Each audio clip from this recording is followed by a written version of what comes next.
Awesome. Welcome one and all to session 12 of The Secret of the Dragon Emperor, the Dragonbane campaign. When we last met, we had been sidetracked at the roadside inn.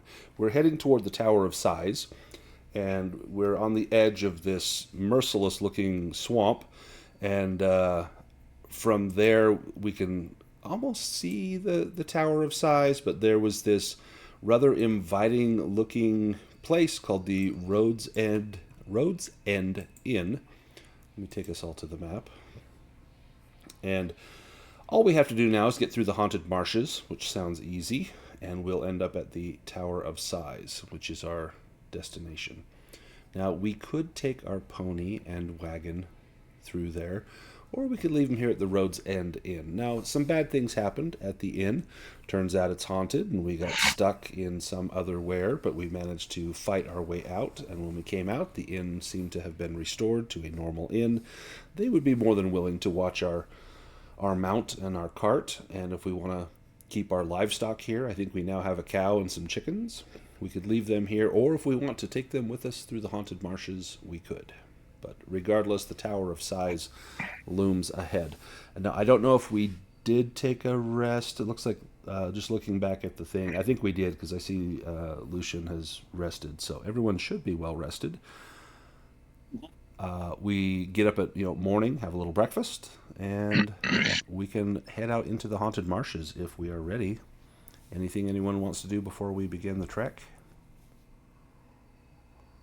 All right. Let's get a bushcraft roll. Who wants to do that for us?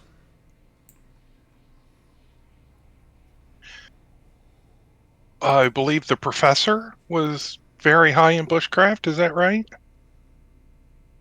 Mark? I'm not sure the professor wants to take responsibility for whatever is going to happen to us. I'll do it. Sweet. I ain't scared. So because it's marsh, the going will be slow. We'll need to do this twice. So let me see if we have any random encounters as we go through. So Agatha, you begin to lead the way, and you start picking a path through the haunted marshes, and all the while, things start looking more and more grim. Most of the vegetation, tree-wise, is dead or dying. Some of it is living, but the trees look almost bent over and twisted and crooked. Like, this is not a healthy, natural place. Let's see, a random event. This reminds her of the peat bogs back on Windheim. Probably smells similar to that as well, I would assume. Excellent. Okay. Felt like home. We don't get far. We get to about here, and we don't have a mishap because of your successful bushcraft roll. However, as you are leading the way, Agatha, you hear voices up ahead coming from just over a small hedge of bushes and shrubs, and you're probably the closest. As you're picking out the path, you're the first to hear this. And if you get a little closer, you might be able to pick up what's being said. I'll leave that up to you. I will hold my hand up a fist, and as to stop everybody, and I'll make like the talking movement with my hand. Nice. And point up ahead. And I guess I will try sneaking. I only have a 7. Oh, and I have a Bane, but we'll try. Oh, jeez. Well, I'm just ahead now. That was pretty bad. That was pretty bad. Okay, well, the good news is you'll get a chance to try and improve that roll, so that's good. Yes, she fell on her bagpipes.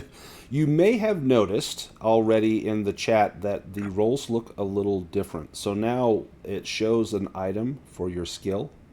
There was an update to the Dragonbane system just yesterday, and I updated it.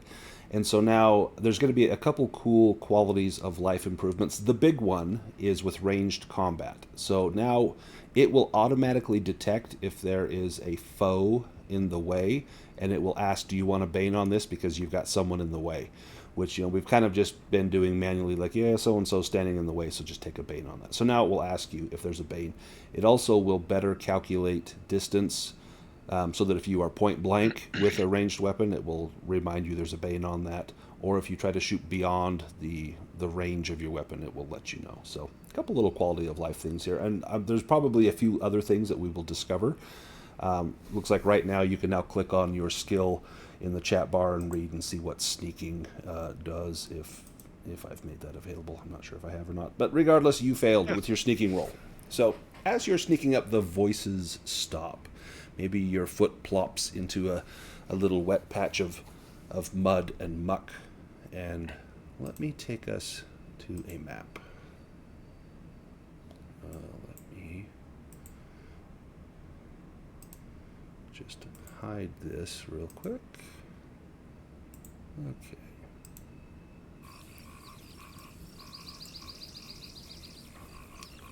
So we're down here kind of at this lower right corner of the map, and you can see there are a lot of brush. There's a little bit of a path, standing water here and there.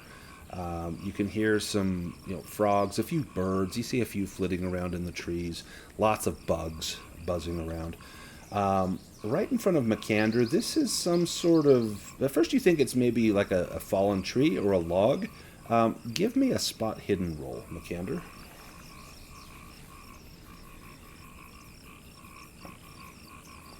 Oh, goodness. Yeah, it's definitely some sort of petrified log or tree. You're pretty sure. It's got a strange shape. You've never really seen a tree that looks like that, but pretty sure that's a tree. The sounds, the voices that you've heard are coming from up this direction.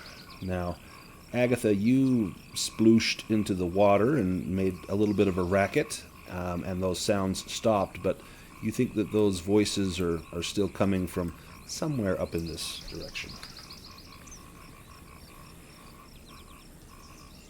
I'll let you proceed from here.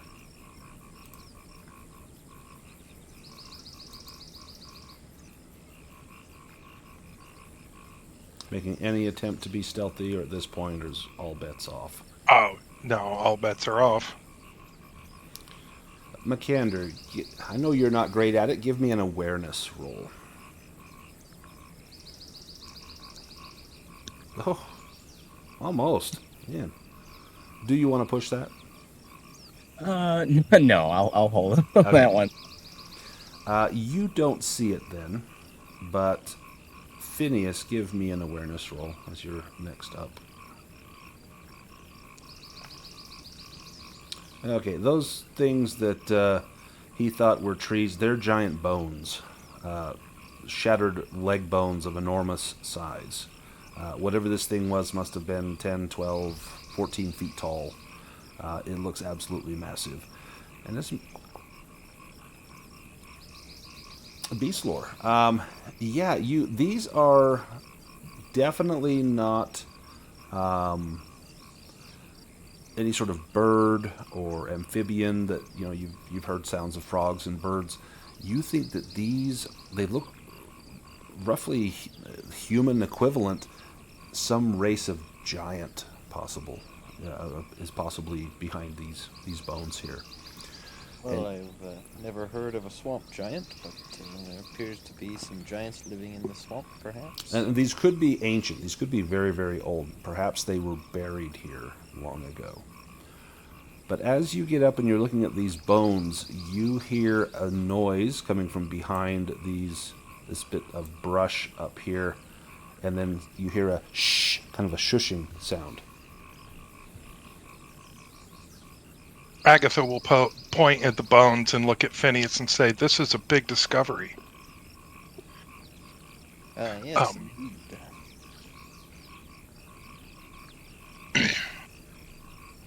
I guess we'll head up there, see what's shushing. As you get up to about there, Makander, you see a shape. You see a head and shoulders emerging from behind the brush, and then another. These are trolls, and they have spotted you, and I'm going to drag us into initiative. Not necessarily combat, depending on what happens, but at least we will have an order to go in. So if you want to draw an initiative card...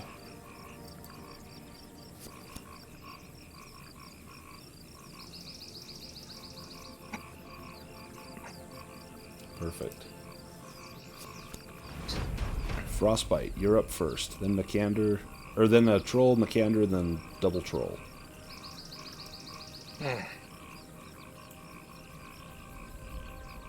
Hello, sir or madam. We are seeking the Tower of Sighs. No intention of trespassing. Can you point us in the right direction, and we will be on our way. Give me a persuasion roll. With a boon. You were very polite.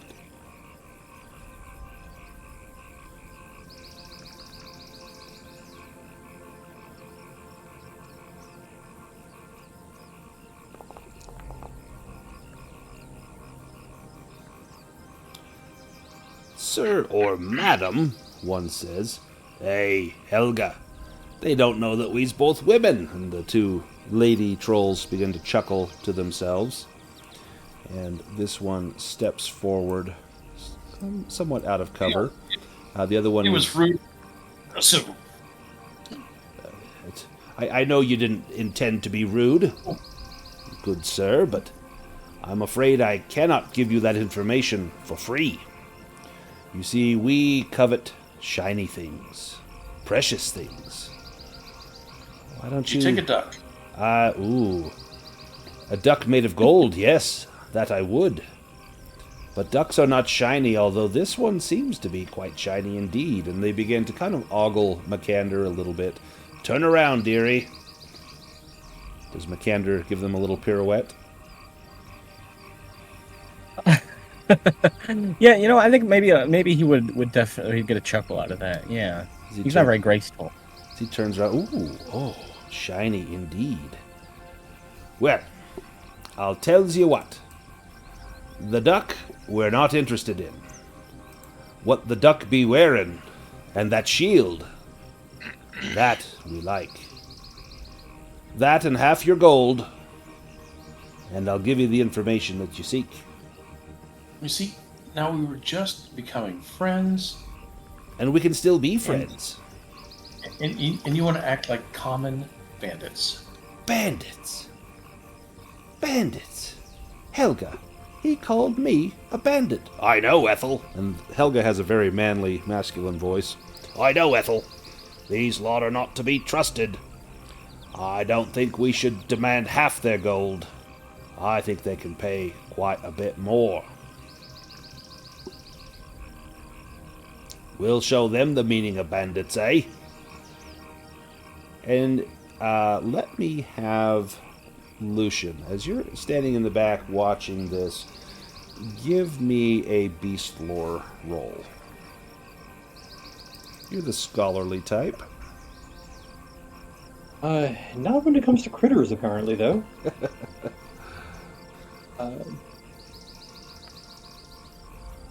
No. Do you want to push that? Why not? I'll take a risk.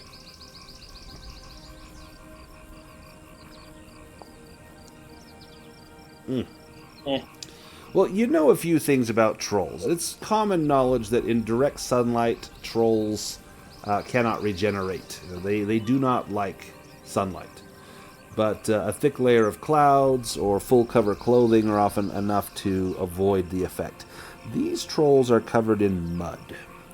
They're not in... they've got some clothing, skirts basically, but most of their skin is covered in mud, and you suspect that that's going to prevent the sun from affecting them. So you know that there's a chance they can regenerate from combat.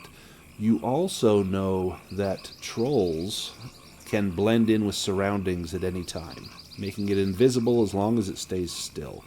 So it would be easy for these things to harry you along the way if you were to mistreat them, assuming you don't kill them. But the last thing that you know is that trolls are greedy, particularly trolls that live in forests or swamps. They collect everything that glitters. Their lairs are filled with gold, silver, copper, amber, gems of all kinds. The more it hoards, the more a troll enjoys itself among its kin. It's a status symbol. And so, armed with this knowledge, what does Lucien do before I let Frostbyte take an action? Or decide how to respond to the trolls? Oh, given all this, well, adjusting a shower is out of the question.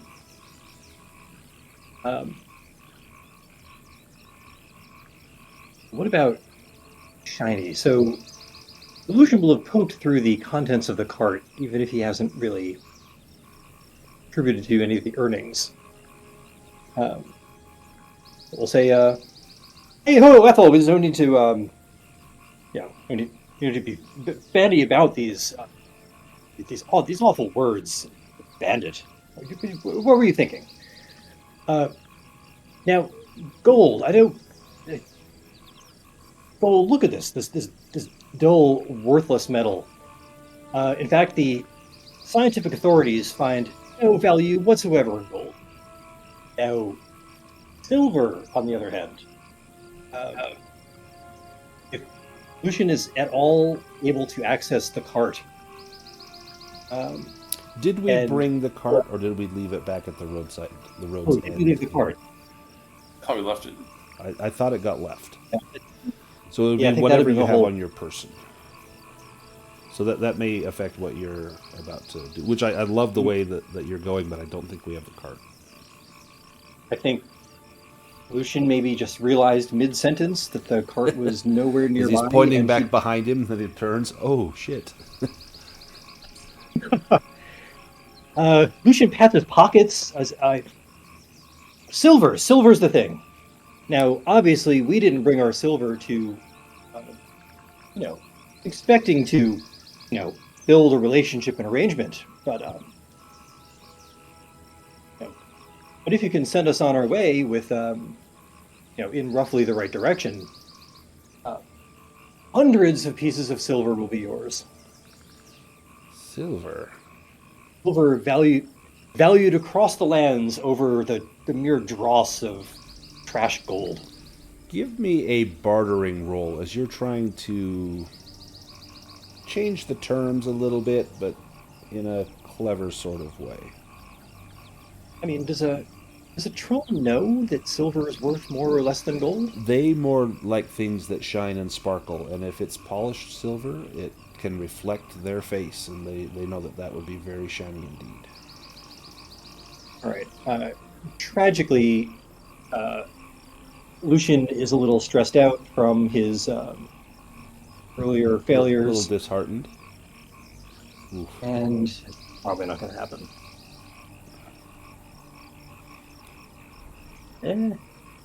Silver? Shiny? Yeah, they're not going for it. Ethel says, silver might be done.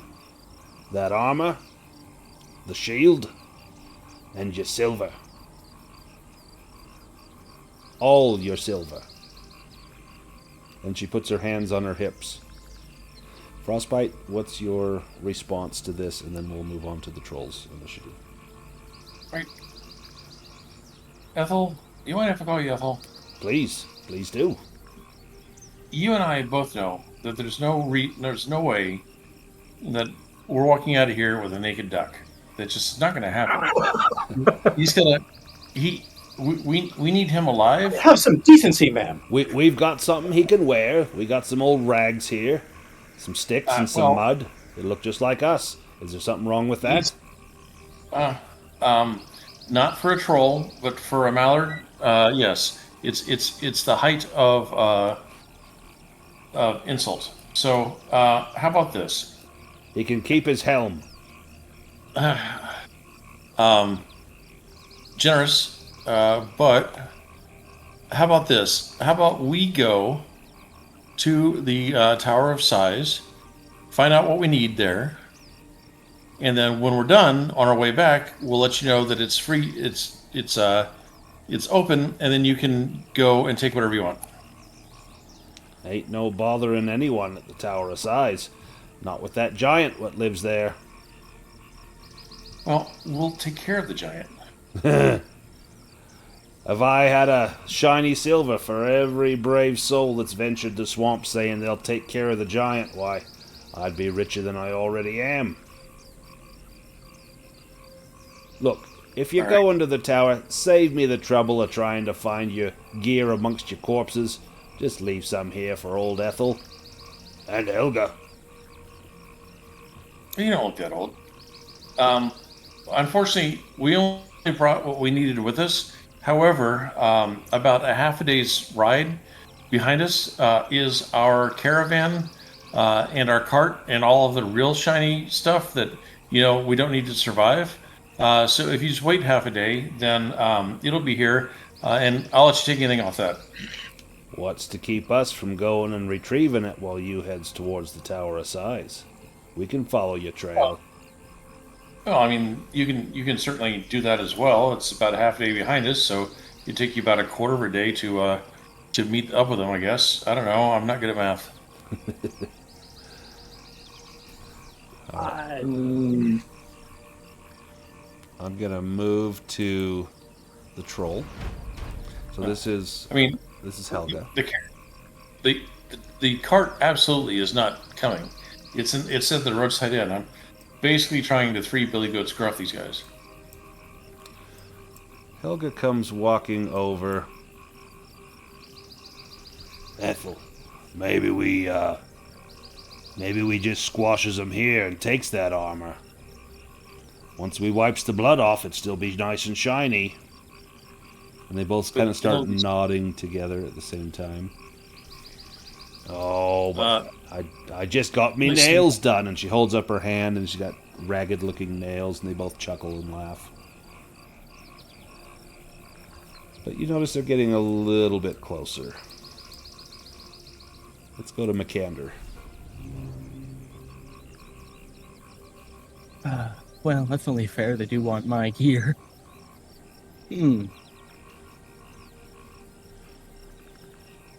Makander will try a deal of his own. I think we all know the most valuable thing. That wizard staff that's nice and sparkly. No, that's a great idea. That's like the metaphorical version of Weasel.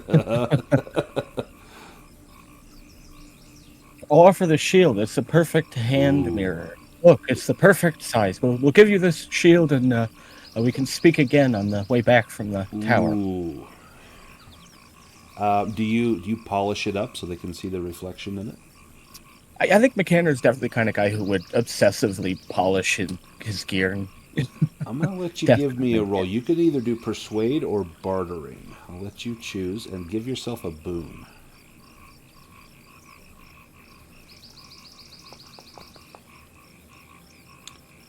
Ooh, that's a nice boon. You hold it up, and Helga walks up. And from here, you can smell the stench of troll. And trolls are incredibly foul-smelling. In fact, if you come this close to them, you need to make a constitution roll to avoid being dazed. As they come up and they're breathing all excitedly. Yeah, you kind of bring your head back into the side as you hold the mirror out. Oh, Ethel. You didn't tell me I was this ugly. Yeah, I did. Yeah, I did, Helga. You just didn't listen. All right. Give us that shield. That shield and... well, we need something to wipe it down with. Like, how about them bedrolls you got on your back, them furs? Keep us warm on these cold swamp nights.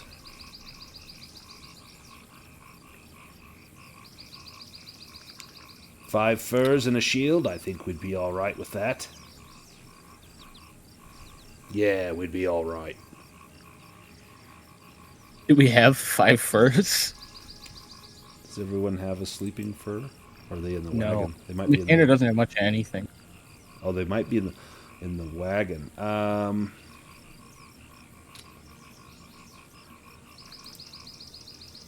They want something shiny.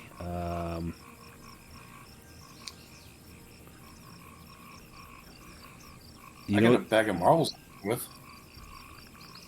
what they want is they're looking at the ring on Phineas's hand, that sorcerer's signet. Ooh, that's blue.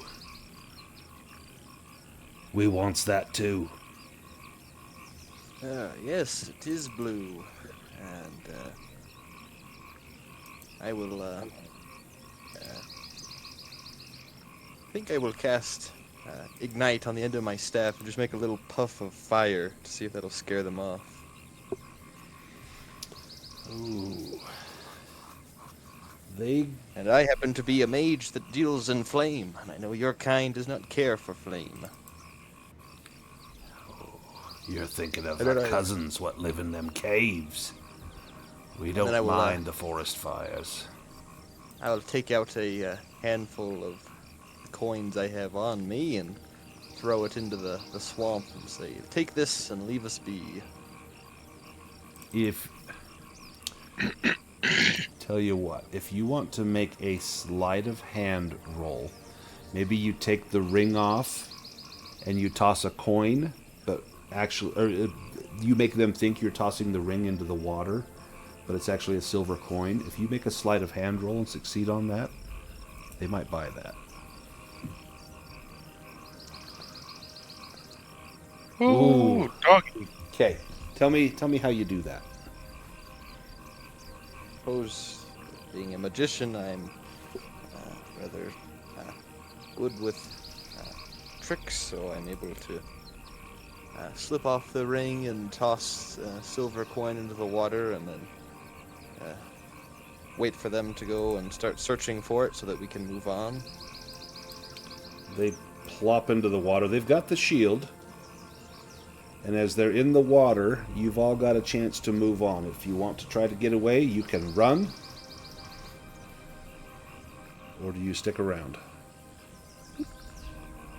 So the trolls go looking for the item. What do you do?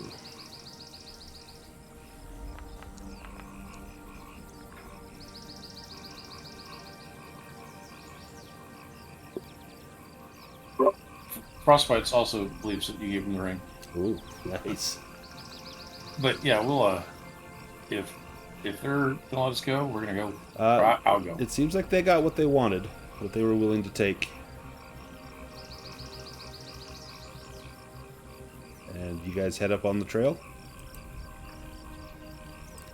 As you go past them, you see them digging in the mud and pulling up snail shells and slapping it out of each other's hands. No, we threw the ring over here. And they start digging through and pulling up handfuls of mud, sifting it through their hands, looking at every little rock and pebble and stone and little fish skull that's in there. One of them picks up a frog and shakes it. No, it's not in this thing. Takes the frog and just crushes it in its hand until it's just pulped into juice and sifts through the guts. No, this one didn't swallow it. And they're frantically looking for that ring, but they will not find it. Well done. Let's go back to the map. Ivan's beard days stunk. It's going to take one more bushcraft roll to get to the Tower of Sighs. Talking to dead people?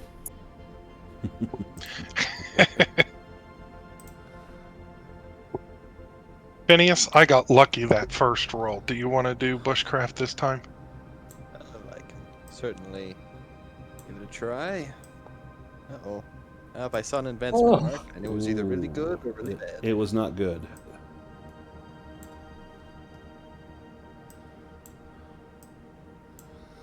Well, So, let's... seems these swamps are Oh, you can't push it, can you? Nope, let's get a little mishap here. difficult to navigate than I had intended. Let me turn this off of public roles, in case it's something I don't want revealed. We'll have two things. We'll have a random event and a mishap. Let's do the mishap first.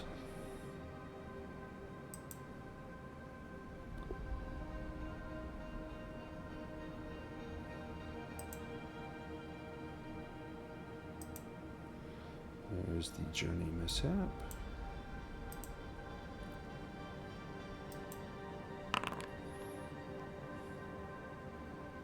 Oh, okay. As you are going through the swamp, Phineas, you come across there's a pool of water, or almost a small pond, and there is a large clump of fallen trees and branches stacked up kind of neatly and packed with mud. And you see a huge furry creature milling about in the swamp. This is it looks like a beaver, but it's about 10 times bigger than any beaver you've seen. It's some dire beaver, probably twisted by some strange goings on in the swamp, strange magic or something. And this beaver, as you approach, seems incredibly territorial, and it is going to attack. I'm going to... Let's pull up another map.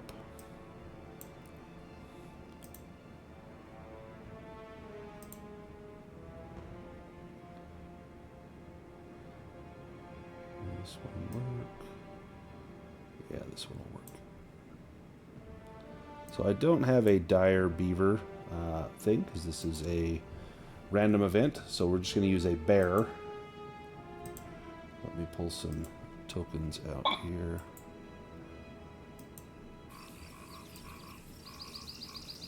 So I'm going to put Phineas up here, kind of by the pond.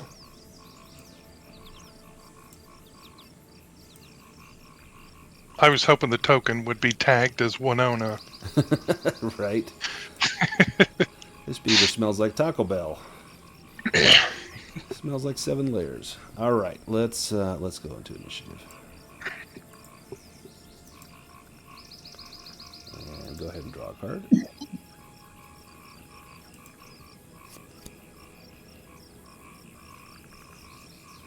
And dead last. Does not help for the music, that's for sure. No. All right, well, Phineas, you get to go first, which is fortunate, because this thing is right on you. Yes, never seen such a beaver like this before. I will switch with the bard. That way we can get a song started. Seems like the time for it. Agatha, you're up first. And Agatha will start marching in place and start playing Nice. her bagpipes. Perfect. Frostbyte, you're up next. And this will be for Bones, For Boone. because it's a monster.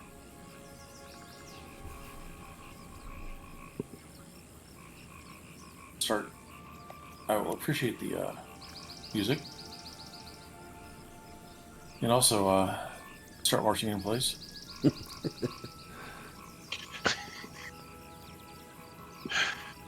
And I will attempt to shoot it. So, yes, it does give me the obstructed by token. So it's Oh, excellent. Yeah, very cool. Oh, Oh, Wow. nice. I think this dire beaver that I got all excited about is... yeah. Okay. How do you kill the dire beaver? arrow between the teeth. Nice. It splits the 2 teeth and goes right into this thing's head. And it bobs on the water for a second, rolls over like a battleship, and then just unceremoniously sinks down, leaving a trail of frothy, bloody bubbles. Oh, we could have got some good rations off of that. Oh, yeah. That Not pellet to would have mention a been new worth a fortune. sleeping fur. Could have made you a nice, like, stovepipe hat or something. Ooh. Makander go diving for it? Yeah, if you want to swim out there. What else could be in there? I'm sure the beaver's eating everything. If you want to swim out, everyone knows how to swim. You get a boon because you have webbed feet. I think you get a bane because of your armor. But it would just be a simple swimming roll to go down and try and retrieve this beaver.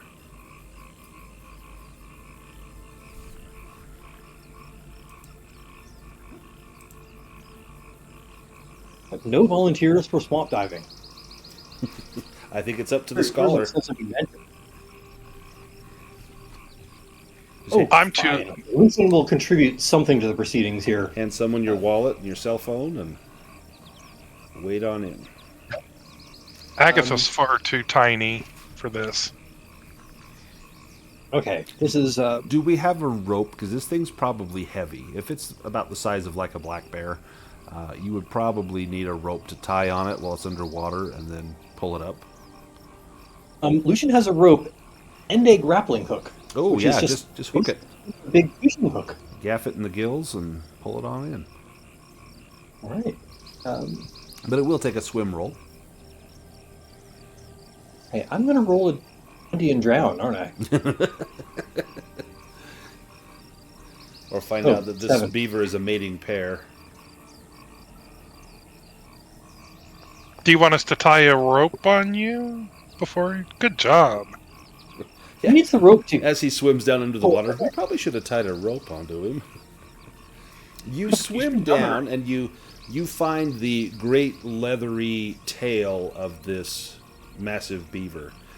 Give me a constitution roll. As you hold your breath in this water, there's not much visibility. You're doing it all by feel, so it takes you a minute to get this tied around the tail.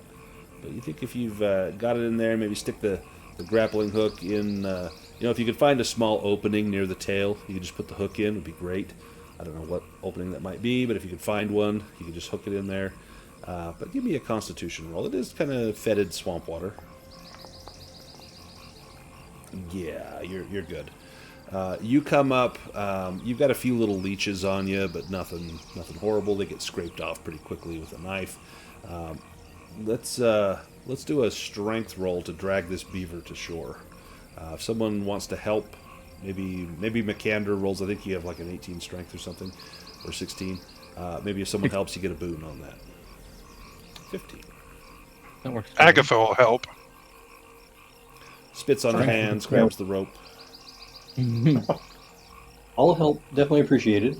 So, boon on this? Yes. You guys don't have to do that. I wasn't that fond of that arrow. Yeah, he just dove down and comes back with your arrow. I got it. You drag the beaver to shore. This thing is huge. It's going to take a roll to get the hide off. It's going to be a crafting roll to get the hide, and then a bushcraft roll to butcher this thing. But there's definitely some rations there. Oh, I've got 6 crafting. This is when we need Breg.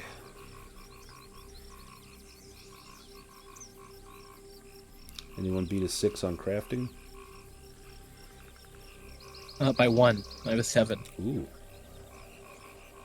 Go fish. Oh, jeez.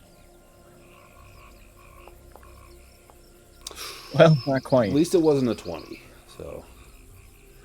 Do you want to push that? Otherwise, you're going to damage that hide. You're going to nick the little scent gland, and just it's never going to smell right. Can I help him for a boon? Yeah, absolutely. I'll hold the leg up Okay, well then, yeah. as he cuts. Yeah, here, cut I'll around take this thing. condition then. Sure. It's like skinning a giant rat. How bad could this be?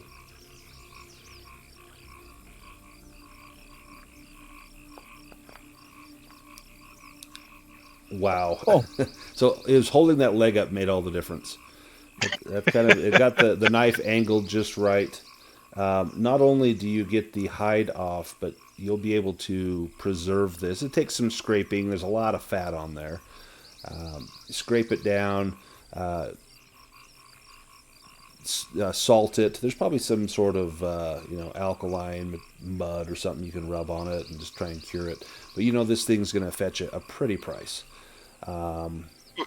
Carving that up for steaks and cutlets. That's the going's a little rough there, Agatha. Do you want to push that? Yeah. Oh, there we go. So you There we go. managed to get this many rations out of it. Oh, 12 rations out of this thing. You'd need to cook it. You could eat those today, and then they would probably last another day. unless you spend some time to let them dry out in the sun and turn them into jerky or something. This pelt is going to fetch a pretty price back in town. Let me make an item for this. Beaver is supposed to be really good eating. Is it really? I've never. Yeah, had it. it's supposed to taste like beef pot roast. Really? Yes. I would have imagined sort of, like a super gamey... Like a rat or something. Yeah. Now they're vegetarians. They're in clean water all day. Well, this one wasn't, but...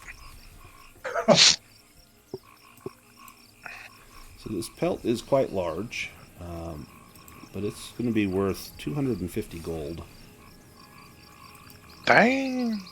Or we could all get matching hats if we like. Absolutely. Oh, like an official party... Little top hats. Does Just picturing anyone have room to carry 2 items? Yeah, Makander could probably carry a lot more. Okay, let me get We ditched the griffin eggs, didn't we? the eggs hatched. Okay, so I can carry that. I can carry this then. Oh, I just put it on Makander. He's got Oh, it. okay. So you have the sleeping fur made of beaver, and then we'll have 12 rations if we want to cook them here. So we have journeyed, because of the mishap, we're not quite to the Tower of Sigh, but we would need to spend a shift kind of making camp, eating, and then resting, and probably head there in the morning. So if you want to cook that beaver, this may not be the best place to make camp, but if you walk on a short distance, you would find a little drier patch of land that might serve you better. Although this is probably pretty safe here because not much comes here to molest the beaver. It eats anything that gets close. Does Phineas want to cook that? Are you the resident chef? I can see what I can do with the limited seasoning I have available. There's probably some sage you could find, wild sage or something. Ah. Well, Yes, the problem is you boiled it in swamp water. Missed by 1, Shoot. unfortunately. So the meat, it's... If this water were clean, you know that it would probably taste really well. But this meat just smells a little funky. And, maybe this beaver, maybe it was whatever magical properties made it large have made it rather unpalatable. You're welcome to eat it, because you do need the sustenance. It will provide protein, but there's a chance you get really sick. And speaking from experience, I was down for like a week with food poisoning last week. You don't want to get sick. Beaver pot pie. Yeah, mine was a pot pie. It was the carrots in the pot pie. That's what did me in. So as long as there's no carrots in this, I think you'll be okay. I'll play it safe. I would too at this point. Well, you can always use this beaver meat if you want to try to hunt or fish for something else. It would make great fishing bait. You could also, if we have a bear trap or something, you could set up a trap with the beaver meat, maybe catch another beaver. If those trolls were speaking correctly, perhaps we could save it for bargaining with this supposed giant that lives at this tower. Yeah, he probably wouldn't mind eating some rancid, nasty field meat. So, from what you know of giants, which is probably next to nothing, I think maybe that would be good. So we need to go ahead and make camp. I think our sleeping pelts got left in the wagon. But we do have this huge beaver fur. I'm going to say 3 people can sleep on this beaver fur if you lay it out and sleep on it. Sweet. Otherwise, 2 people need to make their bushcraft roll with a bane because you don't have a fur. I do believe Phineas does have his fur on him. Yeah, he has it in his inventory. Oh, perfect. Who has our lowest bushcraft rolls? They should probably spoon together on the big beaver fur. I have 10. Frostbyte has 6. Frostbyte is the middle spoon.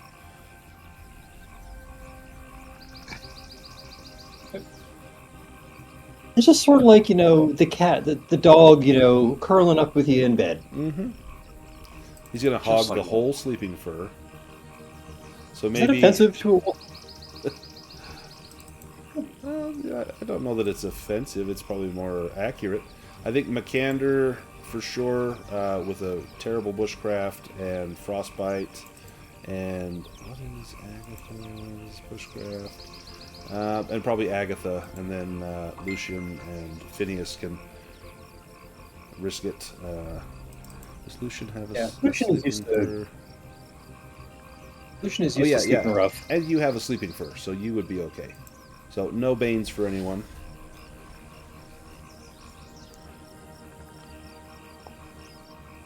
Oh, nice. Well, Lucien, you have a very pleasant night.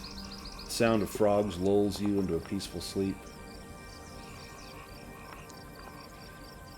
Phineas, Makander, you're at home in the swamp. It's just lovely here. Oh, Frostbite struggles, though. The without the cover of the trees above you, it's a little uncomfortable. How about Agatha? Can Agatha sleep? She's going to take her little rest here, so Just in case. she can, yes. and she's going to use her memento to take off her angry before she tries her bushcraft roll. Oh, look at that. Child of the Wild. Nice. So Frostbite's the only one that wakes up a little grumpy. You know, his hair is kind of, pillow hair, and his voice is kind of hoarse. Like, how did my voice get hoarse? All I did was sleep. Welcome to your 50s. And you, as you lay down, in the bed, you're like, oh, it's already morning. I haven't even gotten to sleep yet. You lose that little bit of willpower that you've already taken off of there. And everyone else gets a nice, fulfilling rest. We need to eat a ration.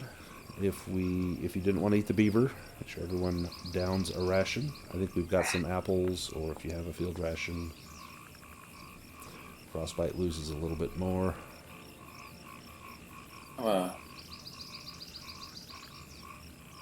Frostbite's mad. He'll eat beaver meat. You gonna go for it? 6 field rations if you wanted to borrow one rather than the beaver meat. What? It's not going to get any better. True. So yeah, he'll go. So He'll chance it. That's a Constitution roll. Let me roll for the meat. This beaver meat is rather nasty. Its virulence is 12, and so it failed, but you also failed. Unless you Okay, want to the push beaver that. meat. Nope. Did Makander eat beaver meat? He did. You don't want to waste good meat. Yeah, and you're just fine. If Frostbite wants to push that, otherwise Frostbite will become sickly and will lose 1d6 hit points. Okay. And then while you're sick, you cannot heal hit points, willpower, or conditions. You make a new roll each day. And then if you have an herbal concoction, I think it gives you a boon on that. Yeah, that is in the card. Yeah. Or if we have, is it treat wounds that can cure diseases? But I don't think we have treat wounds. Well, actually, we have a grimoire with treat wounds, don't we? Does it? Or, I have a scroll. I think. Or maybe it's not disease. Maybe I'm thinking of the horrible disfiguring injuries. That's what I'm thinking. That treats non-permanent injuries. That's right. So yeah, you're stuck with Giardia. Sure. Well, the good news is 4/5 of the party is well rested. Bad news is that Frostbite is not one of that 4/5. We need one more bushcraft roll to get us to the tower. Well, I can give it another go. We had a mishap here. Well, journey that's mishap. a little disheartening. I'm struggling with bushcraft. There we go. There we go. No mishaps. Let's see if we have a random encounter.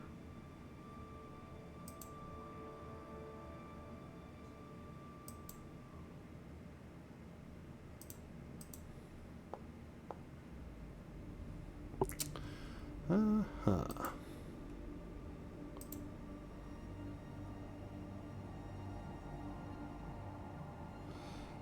Yes, we do. Alright, let me get this map ready.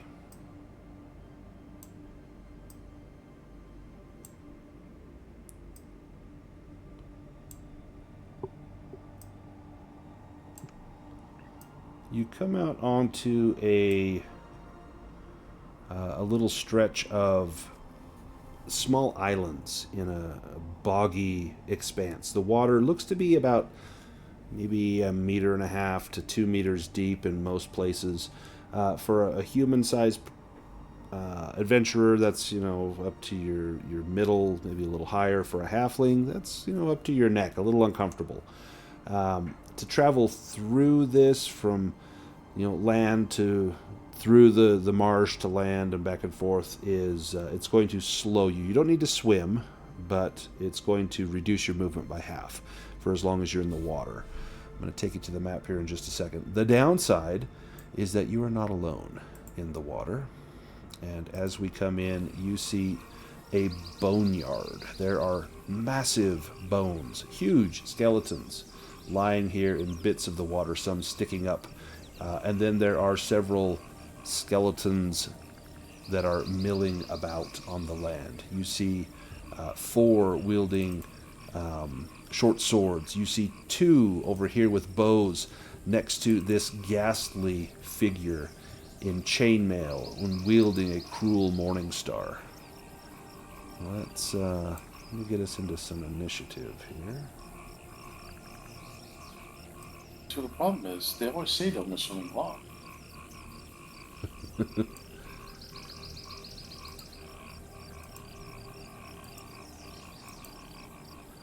we go.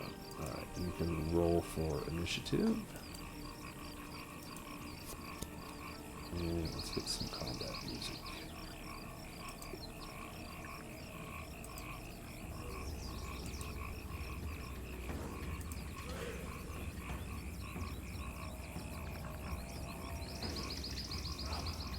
There we go. Try that again.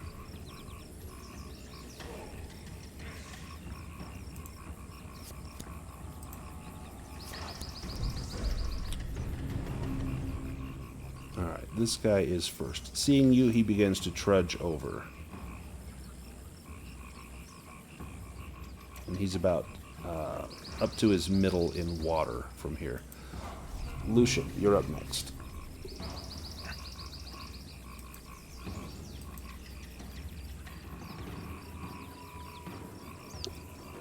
Oh, sorry, Newt. Oh gosh, Lucien has a bow, but not going to be a whole heck of a lot of use against skeletons. But we get lucky with a headshot or something. Rather than charge, I think Lucien might just take a quick potshot at this nearest.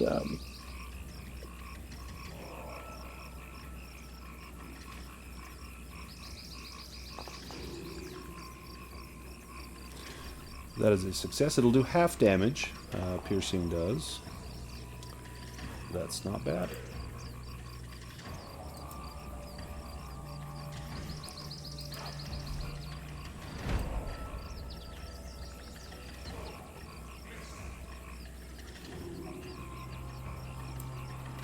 Agatha. Agatha is going to strike up the band, and she is going to be playing for Banes. Banes for the bad guys. Yes, since we're outnumbered, and they always like to use those damn scimitars to trip us.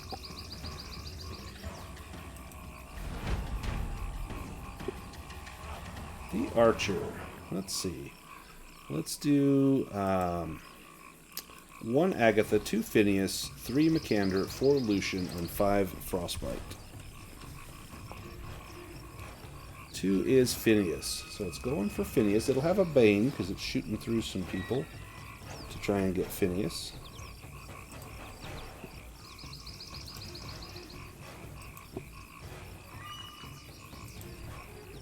Oh, it should have an extra Bane, so let me roll one more d20.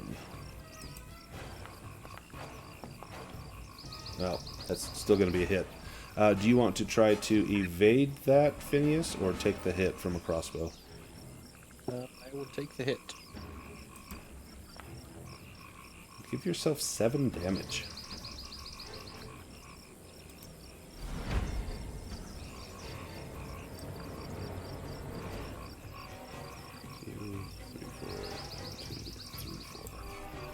Phineas, your turn. I'll switch with Makander. Makander, you are up. Yeah, excellent. It sucks that you can't use Guardian on range attacks, but doesn't have a shield anyways, so.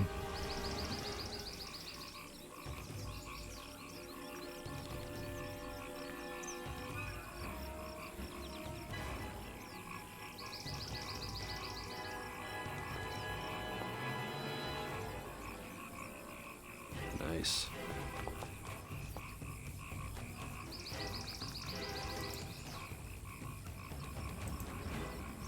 Just shatter him into a pile of bones.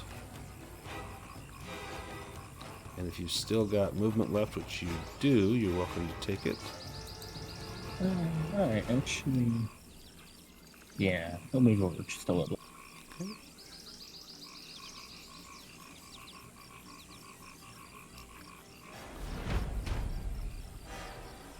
So we'll do the same 1, 2, 3, 4, 5. And I'm just using, off on the lower left, I've got a list of all the players, so I'm just using that. 4 is Lucien.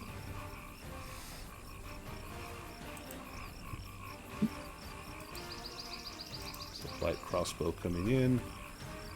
Gets an extra bane.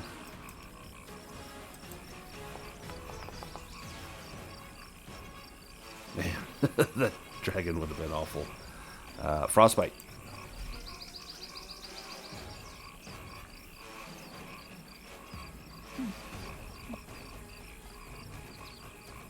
Also, got a bow, which I'm not that happy about. That's where it goes. I think this guy looks too close.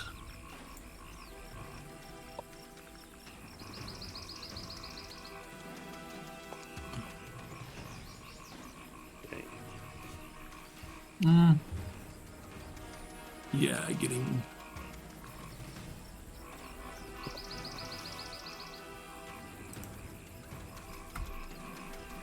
Why did I have a bane on that? You wearing a helmet? No. Oh, is there probably Makander's in the way or something? Did it say obscured by token? It didn't, but...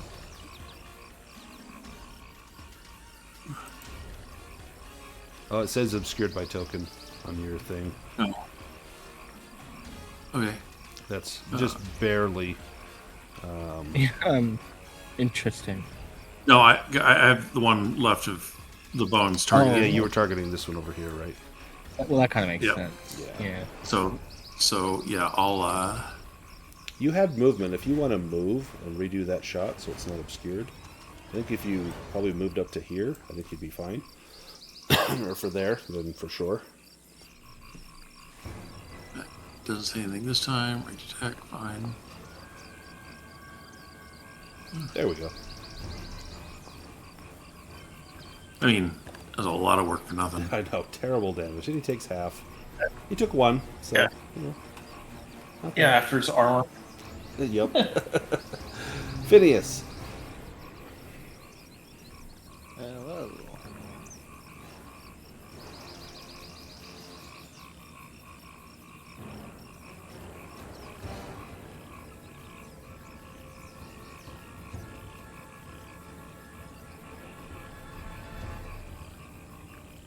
Let's see.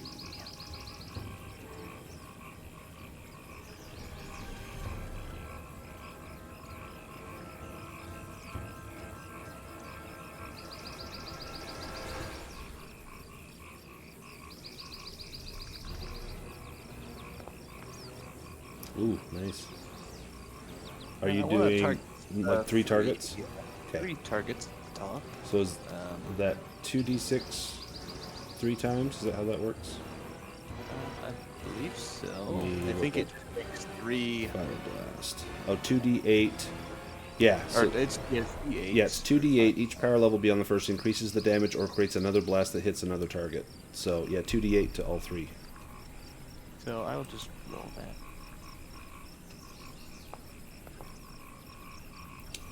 Oh. Okay.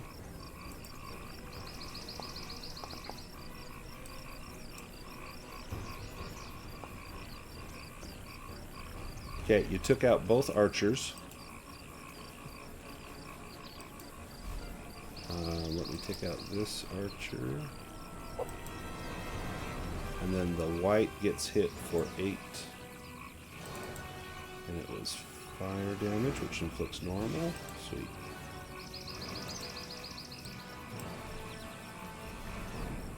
Oh, actually, let's see, there's armor. What's the armor?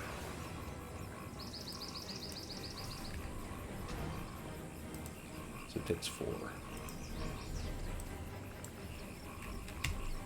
There we go. Nice.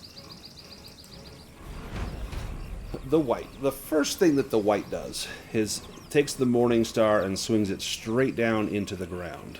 And what that does is that summons up this giant skeleton from the ground. That will take the white's turn. The white's next turn. It's not going to get in close enough, but it is going to move up. 1, 2, let's see, it can move to right there. Okay, and let me add this to combat. And then let's go to the next round.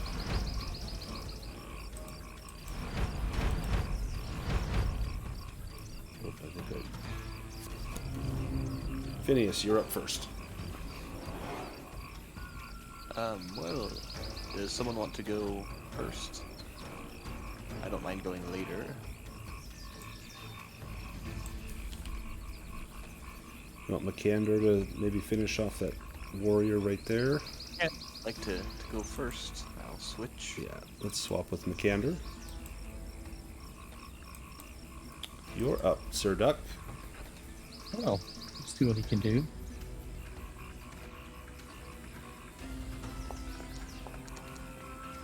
Oh, Ooh. Oh, much better. Oh, Damn. did not quite take it out.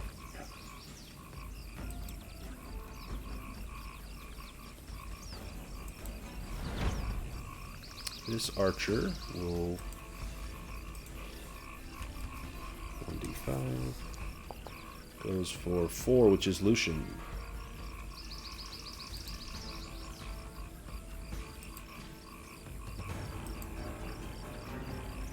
An extra bane. Oh, yeah. Mishap. Oh, breaks the weapon. Let me get rid of the crossbow. No longer an archer.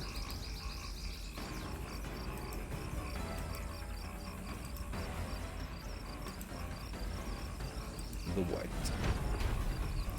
The white will move. 2, 3,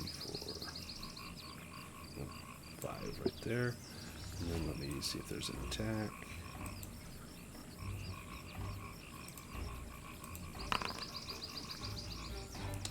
An unlucky victim stares directly into the white's horrible eyes as a wheezing sound is heard from the creature's throat. The victim becomes scared, suffers a fear attack, and gets a bane on their roll. Let me roll 1d5 to see who that is. That is Makander. Unless you have a means to evade that, you'll become scared, and then give me a will roll with a bane. Unless you have fearless. no, he does not. So we'll roll with a bait. Yep. With scared, right? Yep, scared first, and then a will roll with a bane.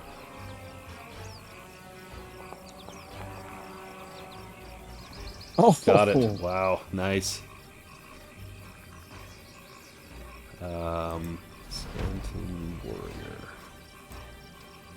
1, 2, 3, 4. 1, 2, 3, 4. Agatha. Agatha's going to keep playing, but we're switching to boons. Boons all around. The Bone Golem. This thing is so large the water doesn't slow it down. That's 1, 2, 3. 1, 2, 3. Lucien.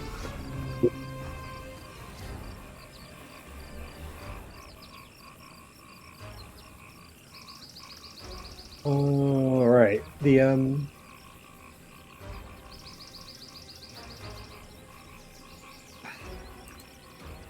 Let's see. You know what? Out of cowardice, let's try a bow shot again. We will have to move a little bit here so that we have a clear shot. There you go.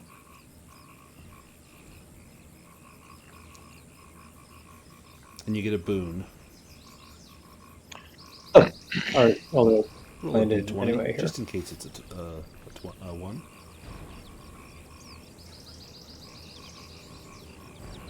Nope. We'll take it. Go ahead and roll damage. Ooh. Not bad. It'll take half, but that's still a lot. It is got 1 hit point left. It's close. And then you've got a little bit of movement left, Lucien, if you need to take it. All right. We'll go hide right back where it was. This skeletal warrior is going to lay into Makander. And this was a warrior in life. He is going to find the weak spot. He knows how to deal with an armored foe. And he succeeds. Ooh. You have Weasel? Oh, there's no one around you. Makander, takes 2. Armor does not protect. So 2 points of damage to Makander. Could have been a lot worse. Could have been, yeah, a lot worse. The Bone Golem. 1, 2, 3. 1, 2, 3. 6. Good. Phineas. Well, I will raise up a pillar beneath this bone golem. Okay. Now he's large. Does it make a difference if he's large? That's true. Let me check. It might. I know gust of wind. That might have been the one I was thinking of. I don't think the spell says anything about the size of the creature. Okay. He gets an evade roll to avoid it. Once I've cast. Okay. Oh, sorry, there's his. With a boon? That's his evade, which he failed. Is this with a boon? Sorry, Yes, for with the song? boon from the song. Okay. And this will be at power level 2. Nice. So 6 meters. And he failed, so he will be on it. Acrobatics roll. So it's acrobatics. So he failed that anyway. So he will fall. Let's see, how 3 meters with another level. It's additional, so 6 meters. So 66 damage. And then he can have that. Let's see if he halves it. He does have it, so he takes 9 damage. That's pretty decent.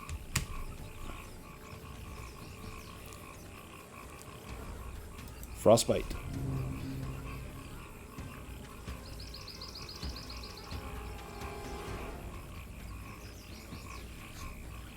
No, since I have a boon, and this guy hit my poor duck friend. Right in the soft spots. It did, like right in the giblets. Target this way.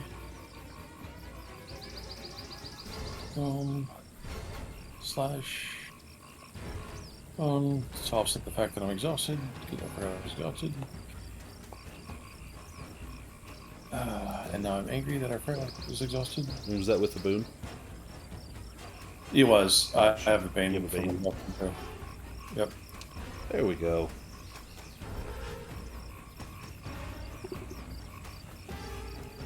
Apparently, I was not meant to fight in a swamp. Well, it's that beaver meat. You're feeling it right now. You're probably sweating. The white. White can move 5. 1, 2, 3, 4, 5. 1, 2, 3, 4, 5.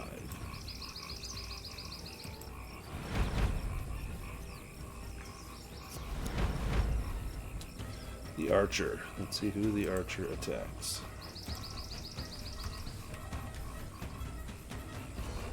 Goes after Frostbite. I'll have a bane on there. Oh no, it doesn't have a bow. Never mind. It's not going after Frostbite. This one lost its bow. 4, 1, 2, 3, 4. So it's just charging up with a dagger. The white.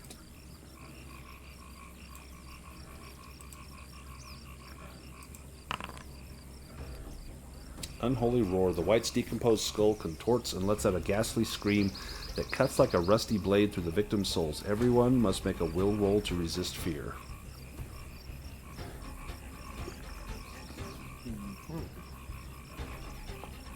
Oh, is that with a boon? Yes, with the boon. Because of the song.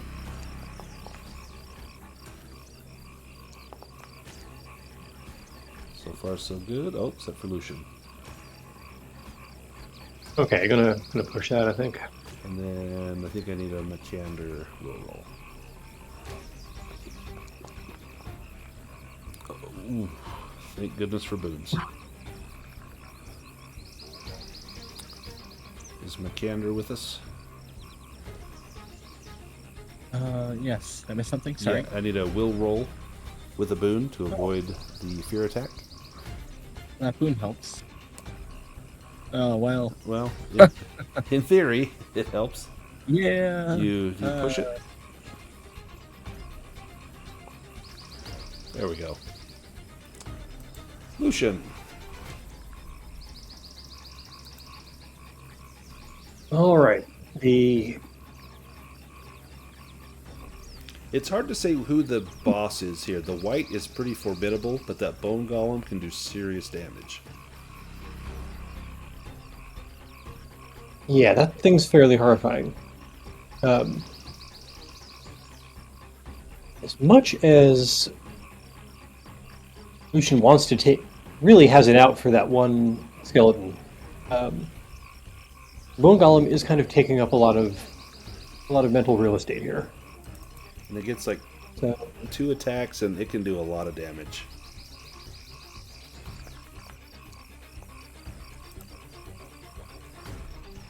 Nice. All right. Well, for what little this is worth. Well, it takes half, but that still dealt some damage. Oh, sorry, it's supposed to take half. Let me give it 4 more. There we go. Frostbite.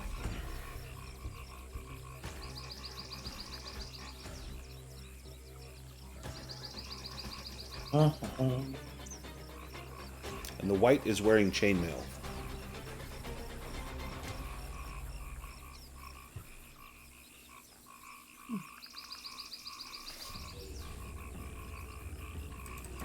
Which means I don't want that. I don't want that either. I think I gotta get. No, I can't do it. Okay. I shall swing at the white. After all that I decided the default attack. Oh, nice. And yours is not a magical weapon, correct? It is not. It is Takes- mastercrafted. Takes Magical. half damage, and because it's slashing against chain, and because of the armor, it ends up taking 0, which is a kick in the nuts. I feel like I've done something. I know. Phineas. Well, the pillar didn't seem to slow it down, so... It actually hurt it. Right. It did about 1/5 of its hit points.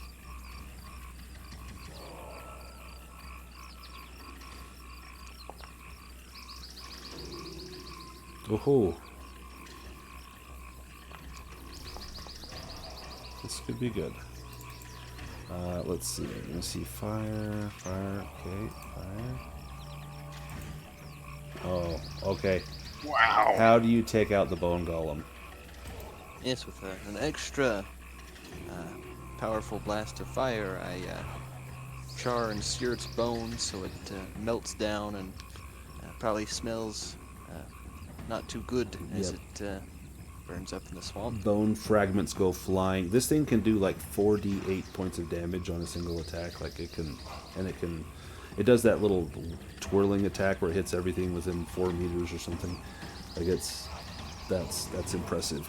Plus it regenerates every round. It was about to regenerate some hit points on its turn, so very impressive. Skeleton warrior. 1, 2, 3, 4. 1, 2, but he can't attack yet. Makander. Well, that was impressive.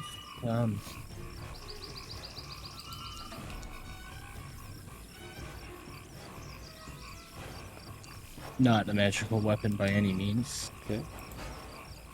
Takes half damage from that. Took 3. Still felt it. Agatha. The song remains the same. Nice. Led Zeppelin classic. Yeah. The white.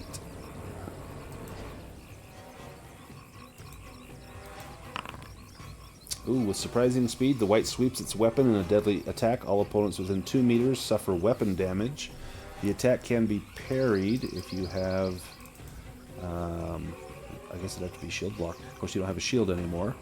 So this does 2d8 plus 1d6. 6,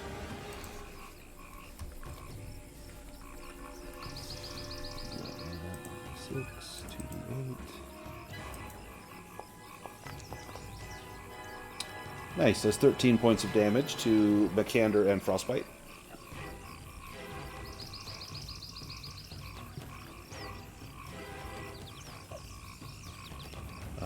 Looks like you're both still standing.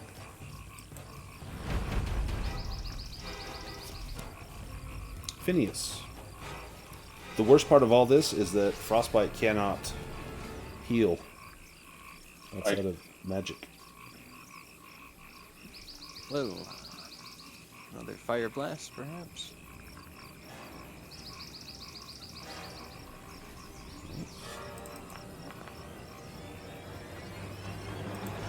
Takes normal damage from fire, minus the armor. Hang on, that should have done more.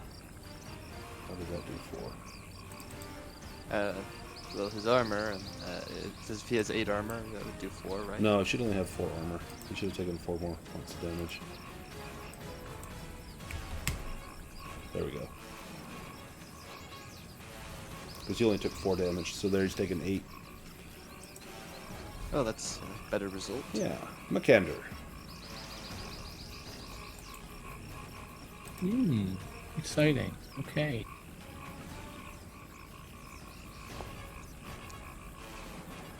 Oh, that was almost 7. Shoot. Dang. I mean, I got a 16 and did 3 damage, so I don't know if I do want to push this, really. Right. Frostbite.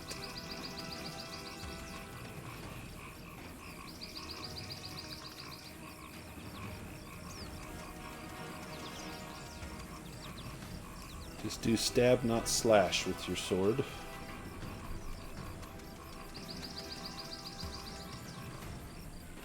Yeah, okay. Or you can find the weak spot. Or topple won't help. It's just going to get up soon. Yeah. Oh, I can still do it. Yeah, that makes sense. Good. Yes, I got a boom because of the song. Nothing bad can happen here.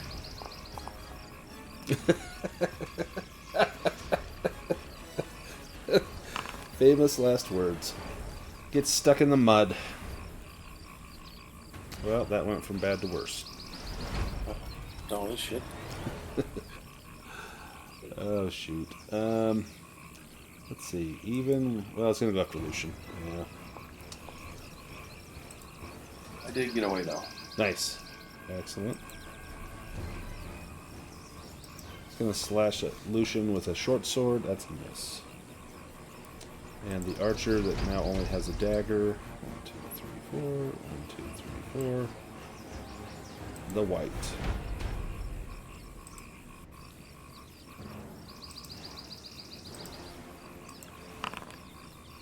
With creaking joints, the white swings its weapon in a powerful attack against an opponent. This will be Makander.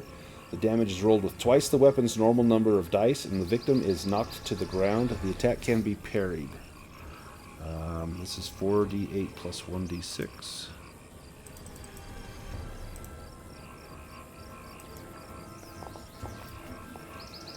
Oh, shit. Ooh, wow. Well, Okay, so you've got... Should have stayed with the trolls. You got 9 hit points. Minus your 8 from 26. So that'll put you at 18. So you go to minus 9. So you're not dead, but that's gonna drop you. Oof.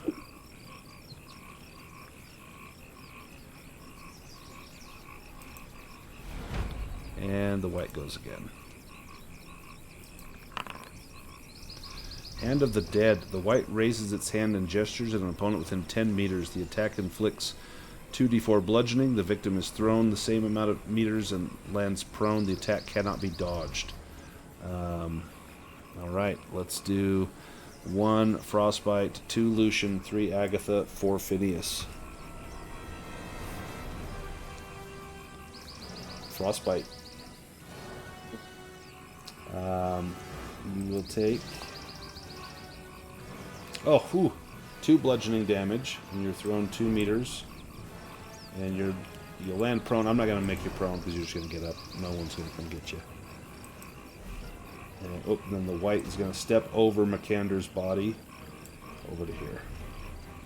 I'm not prone, I'm hiding. Lucien, your turn. A bad spot, All right. sir. Well. Okay. Well. Seems like I'm to turn away from this one skeleton warrior. Yeah, the white is he's the trouble. All right. Lucien will unhitch his scimitar and frantically take a shot at the white. Now, scimitars, Very just as an idea, they're really good at toppling. If you topple him, Agatha could try and stab with Kennick's Cleaver. It's a magic item. And so it would do full damage, and you'd get a boon plus extra damage. Just a thought. Oh, I knew I took the scimitar for a reason. Scimitars are excellent for that. Yeah, let's. The monster let's will clobber get a this thing. chance to evade. That's the only downside. It's pretty good at evading, but you got a 25% chance of knocking it down. All right, are we booning still? Yep, your boons.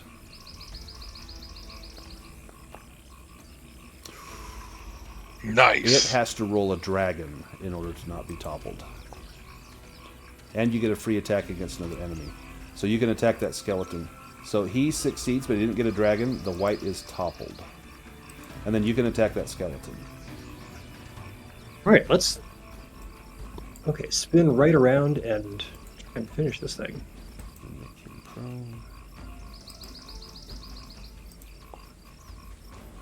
Oh my Dang. gosh. Tell you what you could do. So you could. He's got one hit point left. I will give you a free attack against the white because that is now another enemy. All right, let's. Okay, I'll keep it going on the white then. Yeah. So do free attack against another enemy. You'll still roll damage on that skeleton. Okay, right. Yep. Okay, skeleton is out. And now you can get a free attack on the white. It should automatically add a boon plus additional damage, but you get an extra boon because of the song, so add an extra boon. This could be the stuff of heroes. You could also, if you're feeling bold, you could find the weak spot, but you don't have to. You could just hit it. I don't think we're feeling that lucky.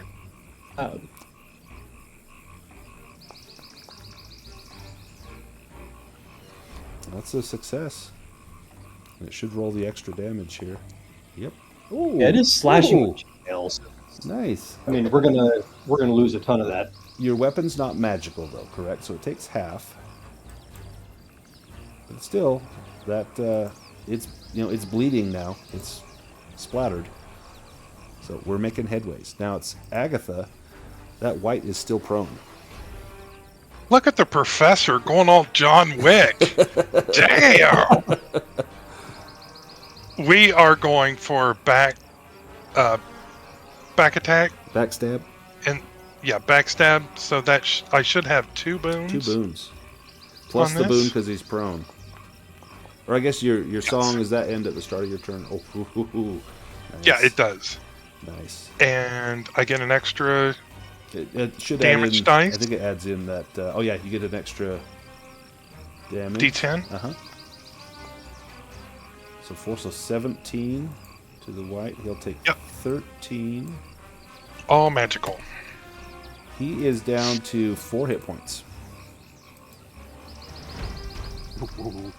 Oh, but it's his turn. No, Lucien. He's still prone. Get him, John. You're feeling lucky. All right. Well, that topple was like changed the whole tone. He took down our puppy. Yep. All right, but no more boon from the song, but you do get a boon because he's prone, and it should do that automatically. Nice. That'll do. Now this one he's going to have to try to evade, so he's going to use one of his actions to try to evade that.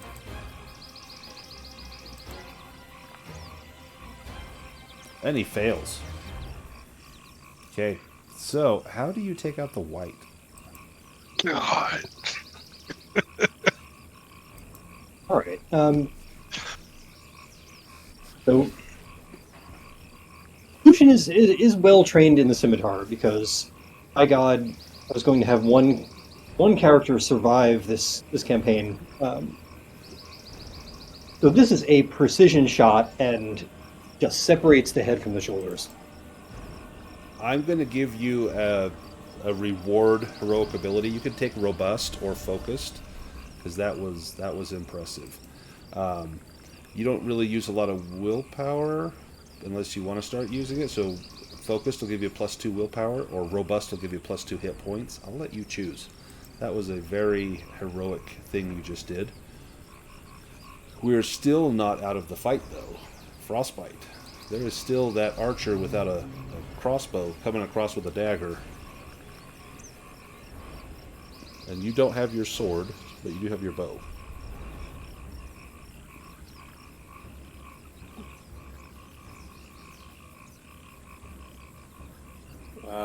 Or do you heal the duck? I'm gonna heal the duck. Okay. I'm gonna try and heal the duck. No, not that. Why didn't you pop up my... Oh, I didn't have it prepared, that's why. Of course, I have a Bane on this and everything, so I'm gonna definitely heal the duck. I will dump a healing potion on him. Nice.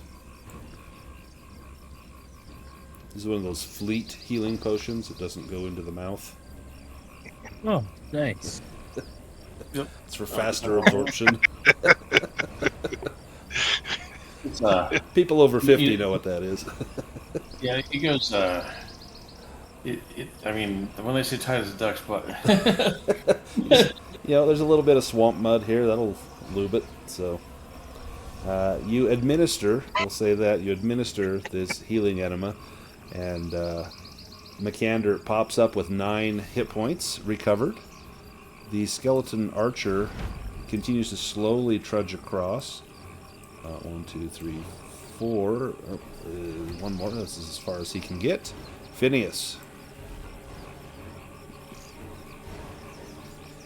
Well, now that Makander is back up, I will allow him to go Trade after with this Makander. skeleton. Yes. All right, Makander.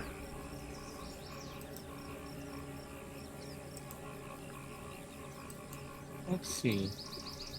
Oh, he moved up. I was going to say there's no way I can reach him, but I didn't even notice. Nice.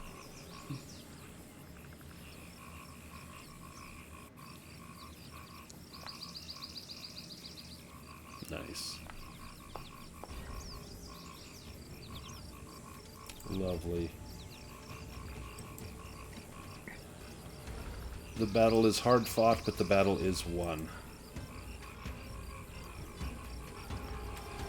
That was rough. The field is yours. Did they have anything in their pockets? Yeah, give me a spot hidden roll. Most of them didn't have pockets, but the white did. Aha! You can hide nothing from me. Well, one of them has a trap. So that's Phineas. You find a trap. Sleight of hand to disarm it, and then we'll roll again. That's in the white's pocket.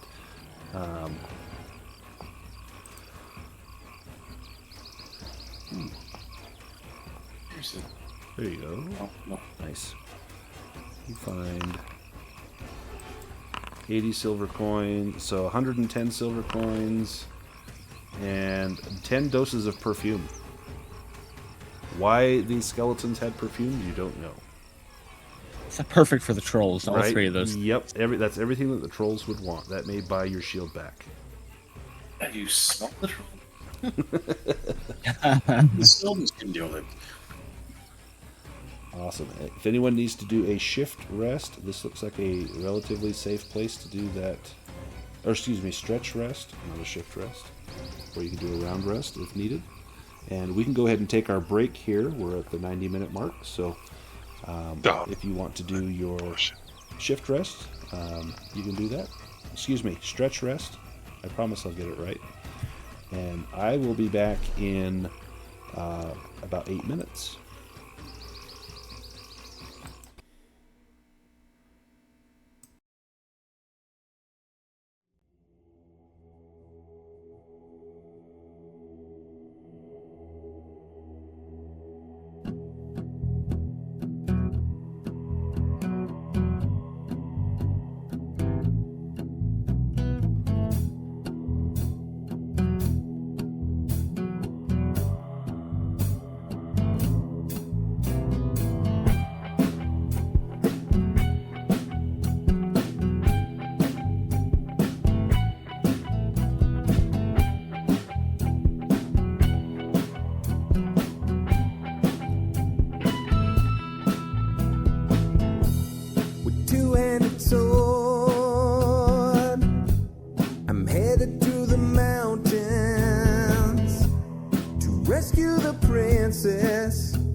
Escape from under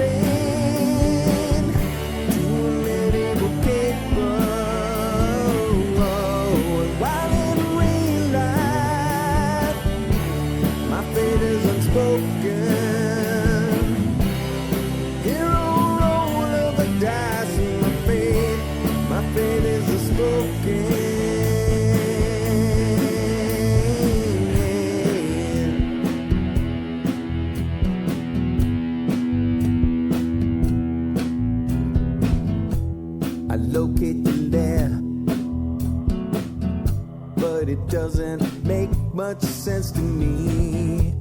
I think that the DM might be out to get me.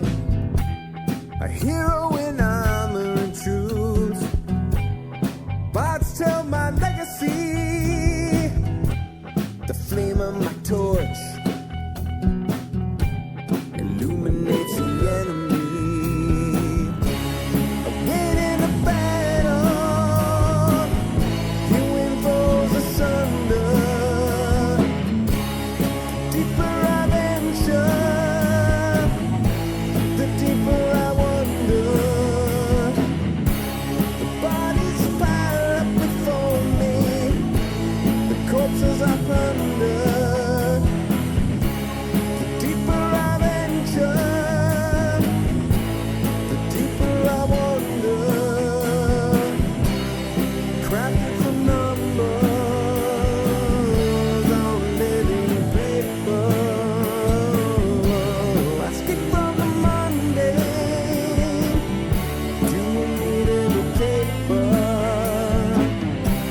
And while in real life, my fate is unspoken.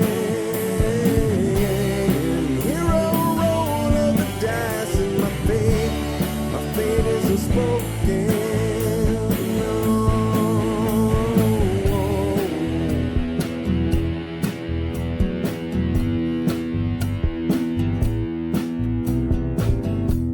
I drink my last potion. I charge through the open gate. The flame of the dragon, try to seal my awful fate. With a handful of dice, 5 times I roll 20. The dragon goes down, the DM no bloody. I leave with the princess, a satchel chock full of gold. We head to the tavern, where my mighty tale unfolds.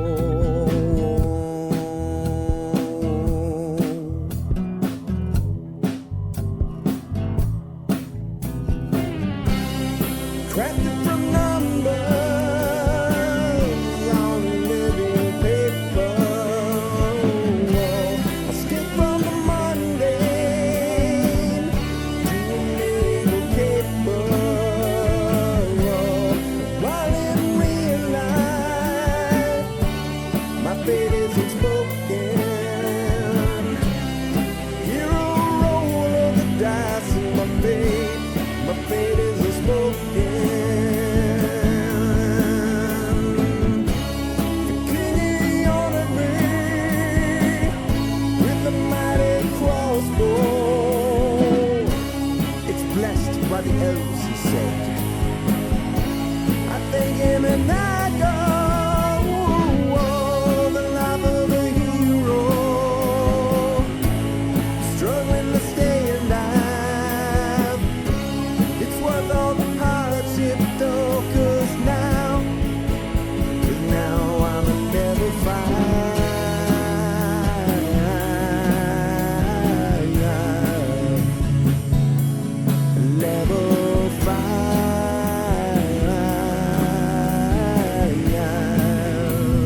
Alright, I am back. Once we get everyone else back, we will carry on. I do not see Reese in the chat anymore.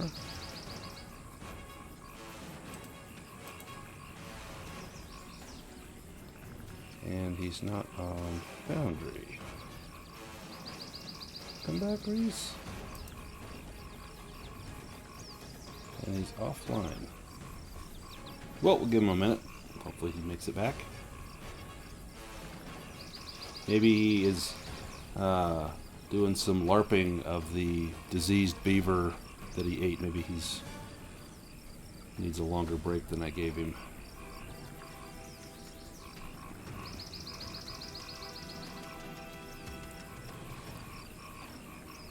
So Luke, how is your Windheim campaign going? Great. Yeah, we should get back to that one tomorrow. I'm very excited because we left it on that cliffhanger last week. Awesome. Ooh, yeah, I haven't even made a backup character. I might be dead. I probably should do that. Good, thanks for the reminder. I have one ready to go just in case.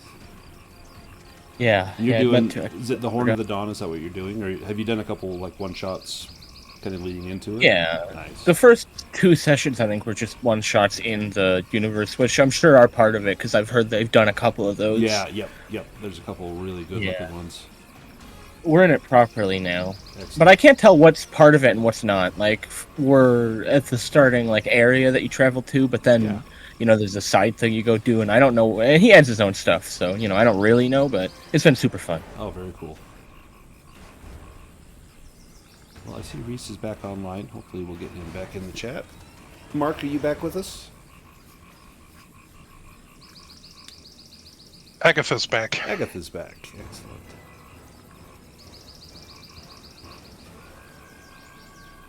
There was someone at the con running Pirate Borg, and it was during one of the games I was running, or I would have played in it. I've got that on Foundry. I need to get a Pirate Borg game going, Greg. I'm super I can't excited wait. about that. Yeah, it looks really fun. I picked up some. I think I posted a picture of them, kind of little.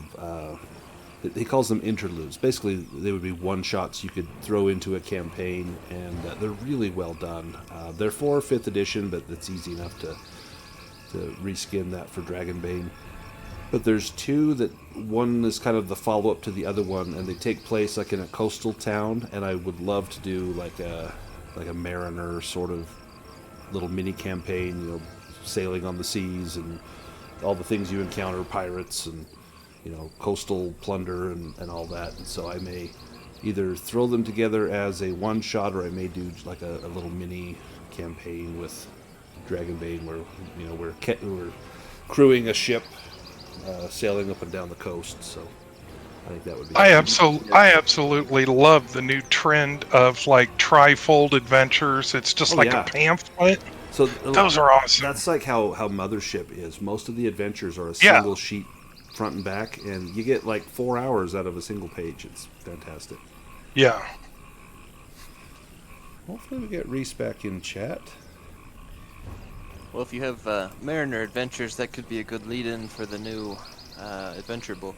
Yeah, the Arcan looks like there's a duck wearing like steampunk armor swinging from a rope, so I'm assuming that there are duck pirates or something in there, so that would lead right into Arcan. There's a really good island adventure called Salt Haven. Oh, I have that one. Yeah, in fact, I've read through it. It looks fantastic. Yeah, that's a good one. Yeah, that one looks really cool.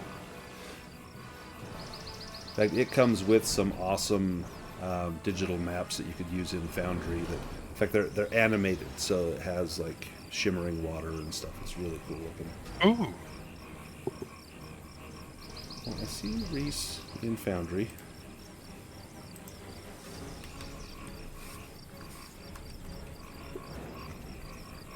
Let's see if he's back.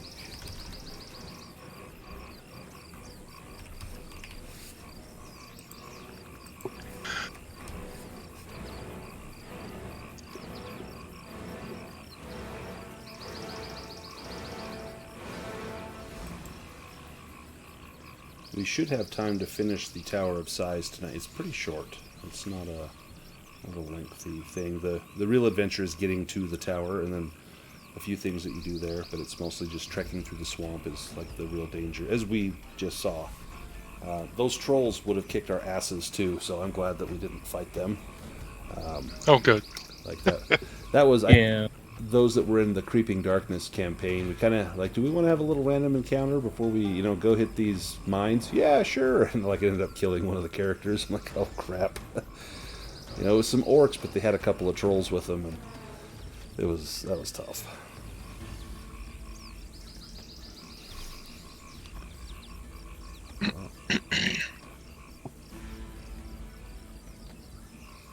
We must be having technical difficulties. I'm assuming that a cat probably has gnawed Shoot through some a cord cables. or something. Yeah. How that's not happened with you, Luke, I have no idea. How we don't get like, your internet getting knocked out because cats are eating the Cat 5 or something. It is always a fear. Yes.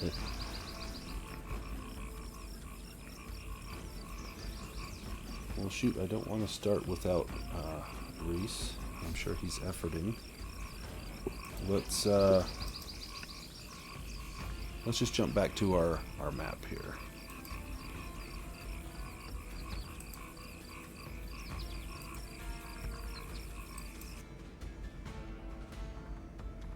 So we are very near to the Tower of Sighs. In fact, you can kind of see it off in the distance, but the path there looks a little treacherous. Now we're going to run into an issue with Frostbyte. Frostbyte did not sleep last night and is going to be absolutely exhausted. I think 3 shifts in a row without sleep, and you just pass out. And so this has been the first shift, and then this second one's coming up here. But if you recall, a session or 2 ago, someone, I think, was either trying to recall lore about the Tower of Sighs or looked it up in Outskirt. I forget how we came across this, but what you remember from the Tower of Sighs was that in the old Draconic Empire, centuries ago, the Tower of Sighs was located on an island in a shallow lake. And in a cave on the island was a spring whose waters made it impossible to tell lies. The Knights of Eladane built a watchtower on top of the spring and set up a temple in the cave. At the altar in front of the spring, the knights swore oaths to the Emperor and the Empire. After the collapse of the Empire, the temple fell into disrepair and came to be used as a neutral meeting place for various orc clans who had heard tales of the Truth Temple in the tower's cellar. When one clan decided to lure their enemies into a trap, a violent battle broke out and a fire spell destroyed large parts of the tower. Several orc leaders were trapped in the cave and died of starvation, and ever since then they say the place has been haunted by the restless spirits of the dead. Now, as we... Shoot, he's still not with us. As we get close... Who's leading us? Who's the guide for this stretch? All right. Well, so Lucian's feeling pretty good about himself. So let's see how this goes. Yeah, give me that bushcraft roll.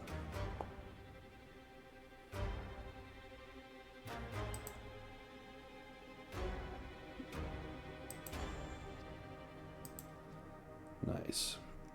As you are getting right up near to the tower, it's a vast wetland full of buzzing insects, croaking toads, and squawking marsh birds, and the low trees with spidery aerial roots form a forest crisscrossed by channels and muddy paths. But then you hear 2 voices heard amongst the thickets. "We won't make it to the tower before dark, and you're walking so slowly," says one. The other replies, "Ursik will kill us if we don't get back tonight. Can't you carry the keg now? It's so damn heavy." They're just on the other side of a thicket. These don't sound like trolls. These sound like men. All right, and they're carrying some sort of keg. So Right. Lucien thought that thing with the hand signals was like really cool. So, like, put up his fist to, stop the group, make a sort of put up both hands and have them kind of yap at each other to signal that there's a conversation going on. Are they... Okay, so it was two voices. One of them's humping a keg. Yep. So I think Lucien will slow down enough to let the party catch up, Okay. so we can chat about this. Do you try and get a peek through the thicket?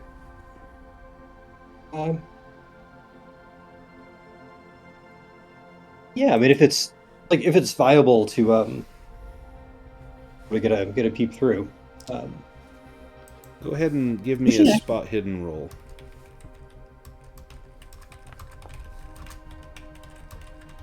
It didn't see much.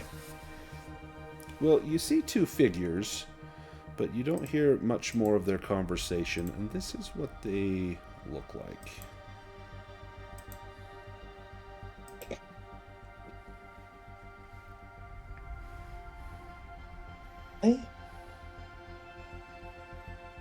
Okay, I don't know about that one on the left, but Right? He looks totally fine. Looks nice.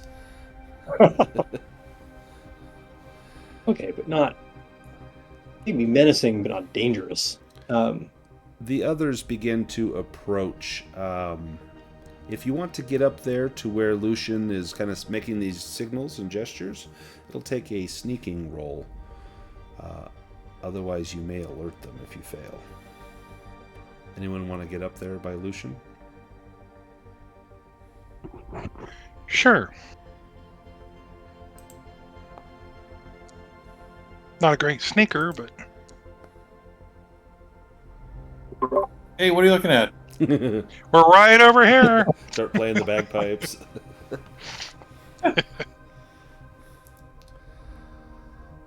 Phineas is picking his path carefully. You can see the sweat of concentration on his brow, and then Frostbyte and Agatha have like a boombox up on their shoulders, just walking through the swamp.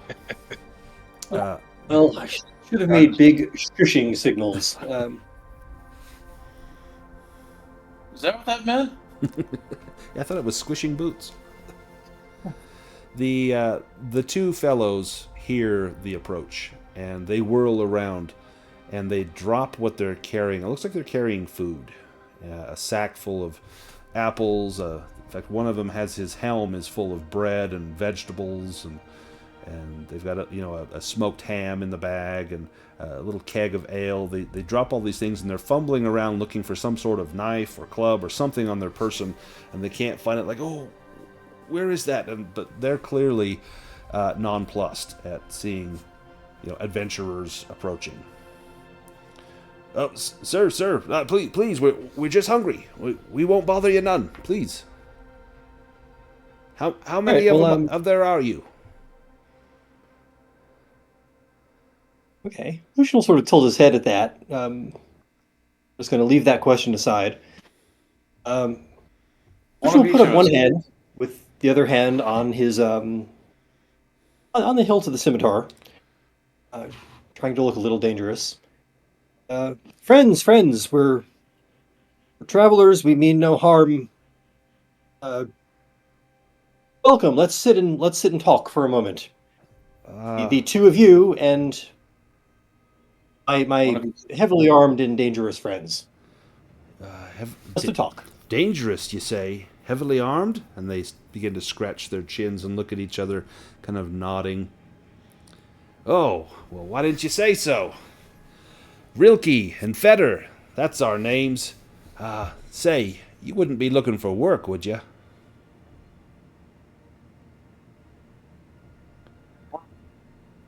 Well, can you handle that sword? Are you good with it?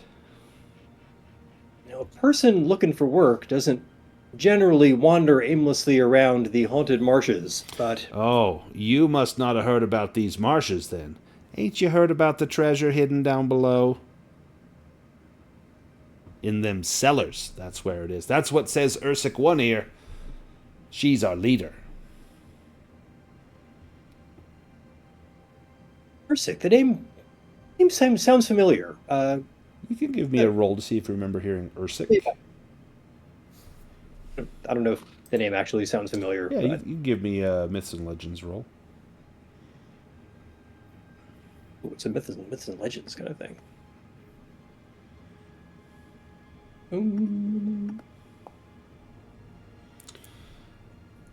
You think it's the name? You think you might have heard it in Outskirt. There's a lot of good-hearted folk in the Misty Vale, and there's some that are profiting off the misfortune of others. There's quite a few groups in here. You've met one such group. In fact, was it Tomothy? Was he the guy that was just giving you no end of grief? Was that poor Breg? Just Tomothy was just giving you the business. You're pretty sure. Too soon. Yeah, he mentioned that Ursic was one of their gang, one of their bandits. I guess you don't get called One Ear by living Right, if you're like an accountant. by living a good life. He says, look, here, Could have been a birthday. here's the thing. So, we've got us a profitable proposition. We belong to a small adventuring party. Yeah, we've gotten whiff of treasure in that there tower. The problem is that treasure is guarded by a giant, a treacherous figure, who at first offered to help us dig up the treasure, but is now only delaying the work. Every day it's something new. Oh, I can't do this without honey. Oh, I need a boar so I got the strength to lift this rock. Well, our leader, Ursic One Ear, has been getting tired and been talking about finding some help to slay this giant. If we can do this, surely we can arrange for a share of the treasure. What do you say? You up for some work? We can take you right there. Now, I'm not a man of business, but I'm a little curious what you're bringing to this little syndicate of ours. Us? Oh, we just go to town and get provisions. There ain't no trees growing fruit out here. No, we gotta go get fruit from the town over there with the old temple, and these must be talking about Outskirt. We make a march there once a week, and we come marching back. We got to keep everyone there well fed and well hydrated. And while we wait, we hydrate. And so we just watch them as they're trying to get that giant to move that rock, and he won't do it. But if we can get enough of us, we can take the giant down. Then, with a few picks, a few hammers, we can get the rock out of the way, no problem. Might take a few days, but we'll get it. Easy work. All you gotta do, look intimidating. Maybe we can scare him off. Or worst comes to worst, we got enough knives. Not even a giant can stop that. Now, how giant are we talking? Oh, he's not that big. No. He's more, well, he more seems tall, seems imposing. Yeah. Just come to the tower. You'll see. He's giant. Yeah, maybe we should just call him, Glam the Large. That's probably a little easier than giant. Giants, you got a friend that doesn't have any hair, you call him Curly, or you got someone fat, you call him Slim, or like my friend here, we'd call Smart, and the guy's like digging his finger into his ear. Huh? What? See what I mean? So when we call him giant, he's really not that big. It's come with us, Ursic. She'll get you a good share of the treasure. You want money, don't you? You want to be rich? Isn't that why you're here? Are you here to get the treasure yourself? Why don't we work together? I seek knowledge, sir. Knowledge of where the treasure is, eh? They elbow each other. All right. This business proposition, let me discuss it with my compatriots. Why don't you two have a little sit down? How many of them patriots you got? Why don't you have a little sit down and have a bite of bread and rest your weary legs? Oh. We'll be right back. Yes, sir. And they sit down and start kind of talking excitedly amongst themselves. They're convinced there's some sort of finder's fee for bringing help back. All right. You go back behind the thicket and you see all of your companions. They've heard the whole conversation. I'm sure you were loud enough to ensure that everyone could hear.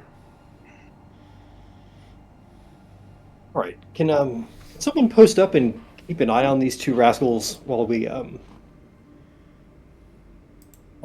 decide what we're going to do here? Sure. Just so that they don't make Agatha a dash for it. All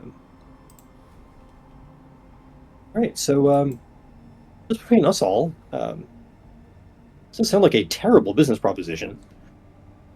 We were going to the tower anyway.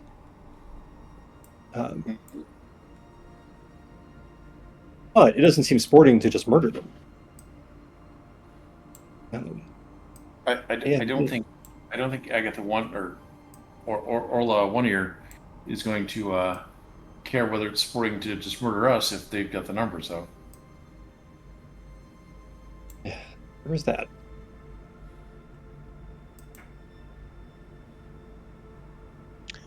Agatha will say, I want to see a giant. I've never seen a giant. Yeah, Agatha. The closest We're any of all you have come giants. to seeing a giant They're would be those simple. bones that you saw in the swamp. And at first, I mean, you thought they were tree trunks, but no. To think of something living that could be that tall, just that really is something that would, think of the stories you could tell. There's the whole story of being a halfling. Why were the giant and the halfling kicked out of the nudist colony? Well, the giant kept putting the halfling kept putting her nose in everyone's business, and the giant kept putting his business in everyone's nose.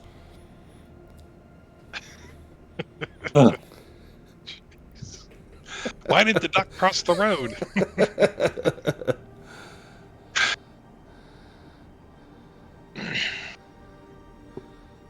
All right. If a giant is as big as these bones suggest, going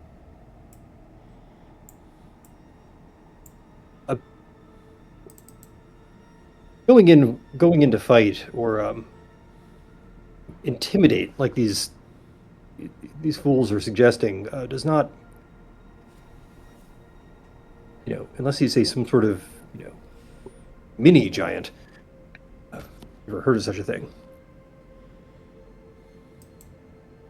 Like jumbo shrimp. Mm-hmm. Oh. Well, we got to go there anyhow, right? If there's treasure buried in a cellar, there could be a piece of the dragon statuette there. Could be. Right. Well, we've learned a bit about this giant who is maybe a little lazy, maybe a little, why would he move rocks around on the behalf of a bunch of annoying small creatures?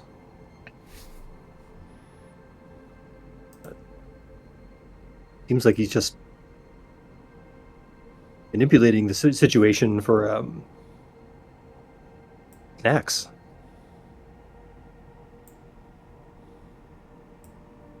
How much rancid beaver do we have left? Oh, you got like 10 units of it. There's quite a bit. Can we give a giant food poisoning? It might be a flood after that, but Ugh. possibly. You could share that rancid meat with these bandits, get them all sick.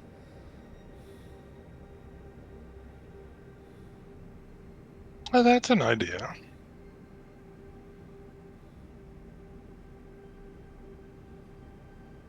I don't know that I think it'd be nicer just to shoot him with an arrow. This sucks. Want to take out these two guys?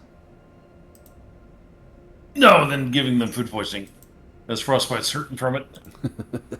Yeah, they would probably prefer the arrow. Yeah.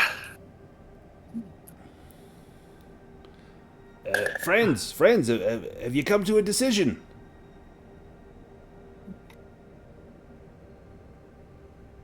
Hey, Let's do it. Well, What is it? yeah, we may as well let them think we're going to do it.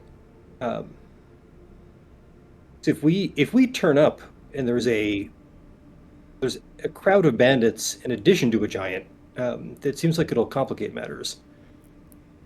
But if they think we're working with them for the time being, Ooh, maybe. can I determine if they are taking us back to their camp in order to jump us and take our shit? Yeah, absolutely. Maybe like Oh, no, I just. Oh, It's going to be an insight? awareness. Oh yeah, yep. So definitely awareness. It's going to be an awareness with a that I'm boon. terrible at. But that's. Yeah.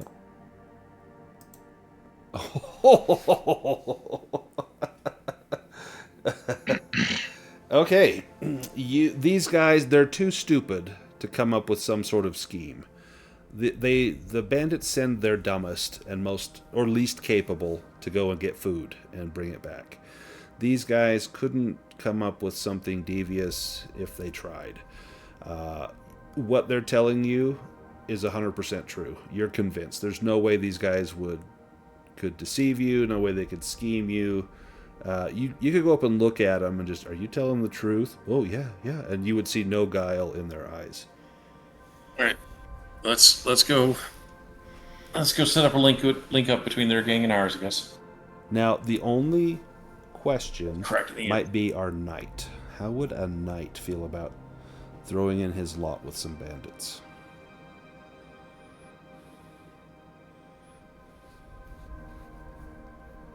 Well, I mean, this is a giant we're after. Ultimately, you are trying to find a piece of the statue. That's going to save the entire veil. And if it's here, sometimes you must do unsavory things. There's nothing that says once you search that cellar, if you find the piece, or even if you don't, that you rid the land of these bandits. But maybe, while you need to, you can work with them. But would you have any qualms? Would you have any objections to that? Nah, Makander's a pretty pragmatic guy, and as you say, it's important. Feder and Rilke lead you along a trail to a bandit camp at the base of the Tower of Sigh. You can see them all gathered up near a campfire. There's a great rock surrounded by low trees that rises from the swamp, and at the top of the cliff you see a large tower of redstone. The narrow staircase that once led up to the entrance has been raised, and there are gaping holes in the side of the building. The wind carries sighs and blood-curdling wails from the tower. The tower is the highest point in the swamp and can be seen from afar, but the wails of whatever lies in that cellar seems to make the bandits very nervous. You see 2 tents and a small fire, and standing and speaking to the bandits, you see a woman. And judging by the noticeable absence of an ear, this must be Ursik One Ear. Ursik invites you to sit down, to share the fire. Come, join us. These two, and she points at Rilke and Feder, say that you're quite capable, quite handy with a sword. I see you're bringing others as well. Wizard, do you know spells that heal or spells that harm? Well, I mostly focus on elementalism, so I suppose that answers your question. We talking fire? For the most part, Yeah. yes. Yeah, fire's probably good. Why'd you bring the child? I like the hair, but little one, this ain't no place for you. Hey, watch it unless you want to lose the other ear. I'm no child. Oh, excuse me, pardon me. What skills do you bring to the group? And now you see on Ursik, not only is she missing an ear, but you can see that there is a kind of a strange scar around her neck as though she has escaped the gallows. You also see the other bandits in the camp, they begin to look with great interest at the rest of you. And really what you see an old man and a guy that looks like he has a busted arm, and then a woman that looks like she at least knows to hold the pointy end up. But they look very incapable. Combined with Rilke and Fetter, this is a very motley crew. But this might be the best that Ursik has been able to gather. Look, let me make you a deal. We've been here far too long, and we are at a bit of an impasse. This giant inside, and he's a big boy, he's lazy. We try to get him to work. All he's got to do is move some rocks. But he won't do it. He keeps coming up with some excuse, one after the other, things he needs, or the weather's not right, he needs a nice, sunny day, and then when it's sunny, he says, he needs some precipitation, the moisture helps him move the rocks. I'm getting tired of it. So look, you help me get that giant's treasure, either get him to roll the rocks, or put him in the ground yourselves. I'll give you 1/3 of the giant's treasure. 1/3 for you, 1/3 for me, 1/3 for the rest of my crew. And they all kind of look like, hey, that's not what we were promised. Shut up! And she threatens to backhand the old man, and they stop and look down at their feet. Clearly they are demoralized. Why would we need a middleman in this? Hey, this is my job. Look, Rilke and Fetter said you guys, you know how these things work. Who have you worked with before? What's your bona fides? Anyone I know? We work for ourselves. Oh, you're not with one of the organized families? We have a very strong relationship with the orcs. Oh, really? Oh. Yes. By strong, you mean you work for them? You work with them? We work with them. They share information with us. We share information with them. They they help us out when needed. We help them out when needed. I think you're good. I think we can do this. We can work together. If you got the backing of the orcs, you're good people, and just the kind of people we need. So look, they're good friends with a tree, but not that would matter much. A tree. Yes, indeed. Okay, well, I'm good friends with my ass, but doesn't mean we're on speaking terms.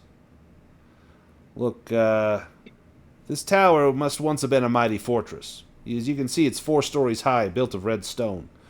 That roof up there is flat. It's got some battlements, but you can see the damage.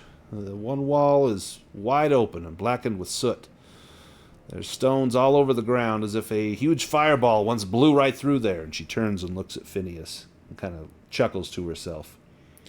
You hear those sighs, them noises.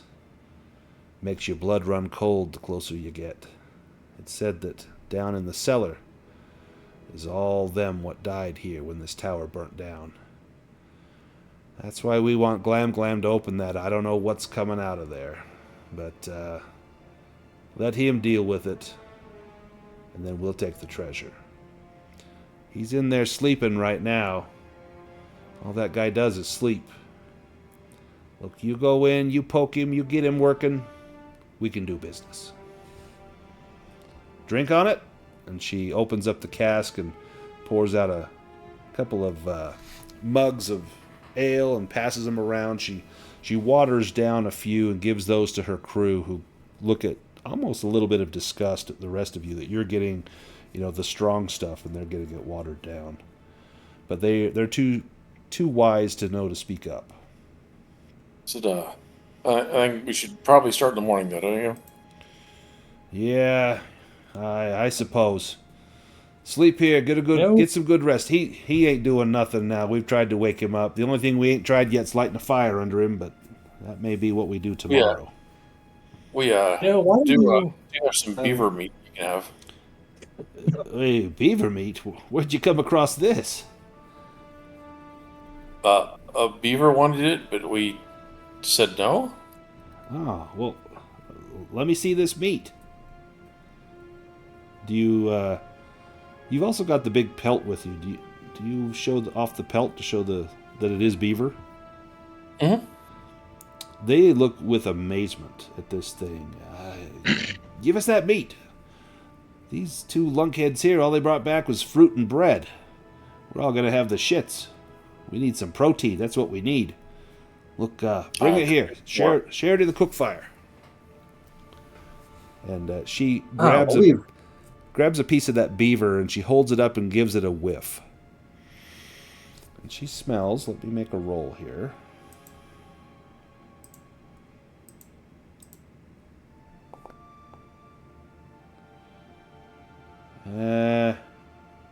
You sure this is good? Absolutely. The tail's the best part. I mean, we've been, we filled ourselves up to the top with this so much we're getting a little sick of it. Why don't y'all take the rest of it and we'll just, for a change of pace, we'll have some of that bread and fruit. Good trade. Little one, you know how to cook? Yeah. Why don't you cook this up for us? All right, my pleasure.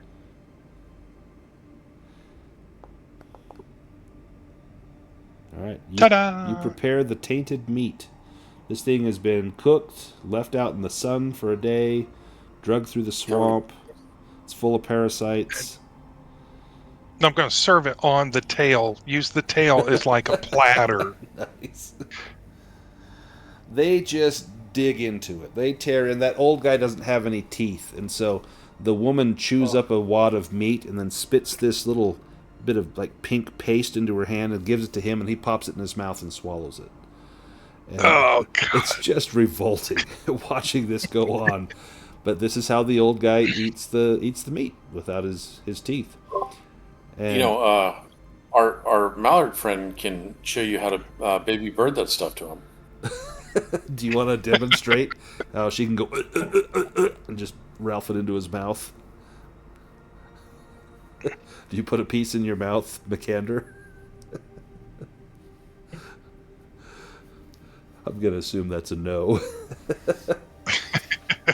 The rest of you eat fruit, and they all look at you like you're crazy. Here you've got this, it's like prime rib of beaver over here, and you guys are eating apples and a lemon or something.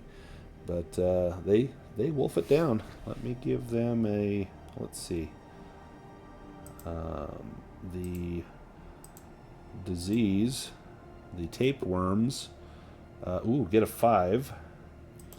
And their constitution, can they roll below a 5? No. Okay. So, that night, do you keep watch? Do you all sleep, or do you keep one of you up, just in case? Oh, I think we'll definitely keep watches. Yeah, in shifts. Frostbyte has to sleep. Frostbyte is... In fact, I think it's been probably 3 shifts by now. You just pass out and fall asleep. Yeah, I may have fallen asleep on an earlier shift. It's hard to say. Earlier. They dragged you by your ankles through the swamp. I've got 9. No, I've still got one willpower left. Nice. So you get here and just boom. They have a tent. You climb in. In fact, they make the old man and the other people. You guys sleep outside. Enjoy the night air for once. And they give you guys the tent. They're giving you the royal treatment. In fact, Makander wakes up and that old man is just brushing his feathers with a little brush, just making him look all proper and nice. And Starting to feel about the beaver thing. About 4 a.m, you hear the first sounds of retching and spattering and the quick rush of fluids out of either end of everyone in the camp that ate the beaver. And the old man is at death's door. He is, his heart can't take this. In fact, he snaps a rib while he's puking so hard, and the woman is trying to comfort him, but she's, gone through 3 pairs of trousers, and Rilke and Fetter are both just taking turns in the bushes, just heaving their guts out, and even Ursik is beyond sick. And when you all get up well rested and hearty, they look at you with utter contempt. Ugh, you poisoned us. Ugh, what was in that beaver? Beaver? Are you sure about that? Ugh. Ugh, well, we're not going to be much help today. Ugh. Why don't you go see if Glam's up? Sometimes certain foods don't agree with certain people. Y'all just must have the same gene or something. Well, I ain't never eaten beaver again. Oh man, you rolled a dragon, but your 19 killed it. So Frostbyte is still... So that actually helps to sell the deception, is that Frostbyte, probably had the squirts for the better part of an hour, but then you recover. And so it shows that, oh yeah, even I got sick. But then Frostbyte manages to recover, and your fever breaks, and you're feeling quite well. They point up the hill, up the path, and say, the tower's up there. Ugh. Go see if Glam's there. See if he's ready to work.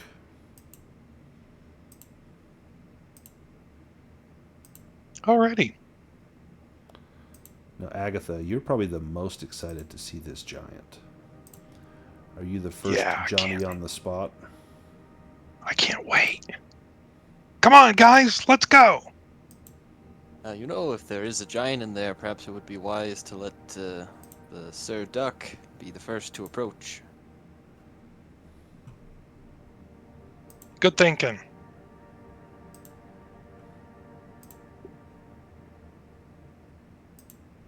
Wait, why?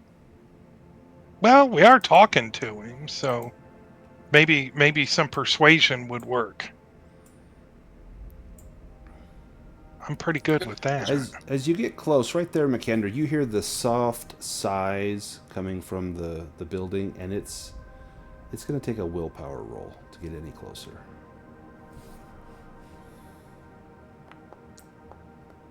Oh no. Oh. It's the plaintive cries and wails of the undead. And Agatha, I need one as well.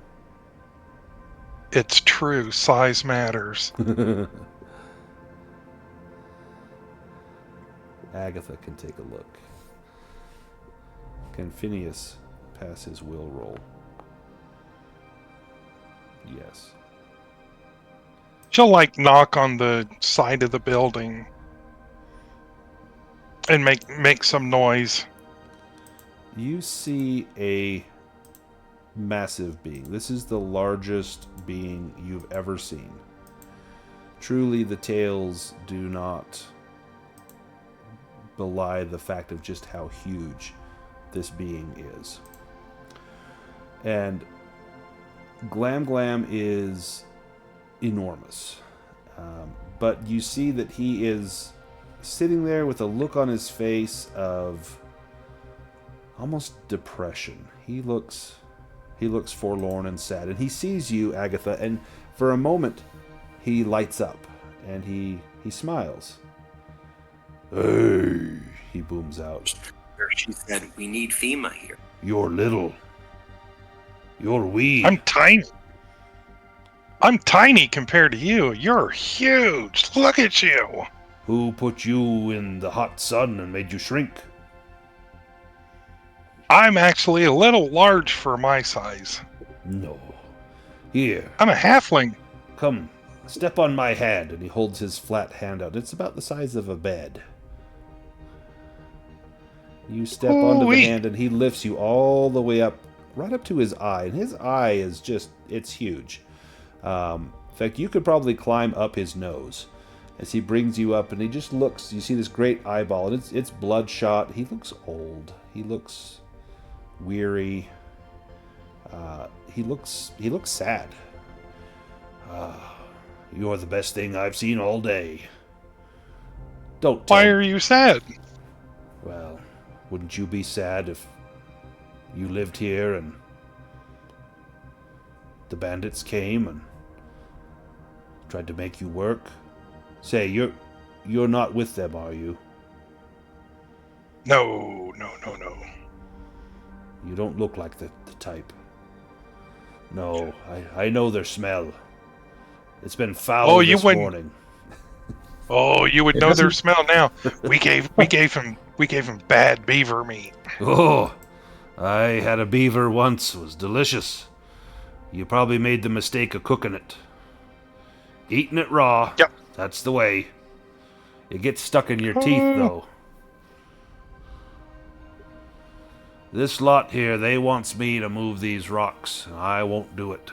The dead lie below, and the dead should lay there. They should rest. They don't need no one disturbing them. Besides, this used to be a place of great honor. I remember it. The knights used to come here. They would drink from the fountain and swear oaths, and then never break them.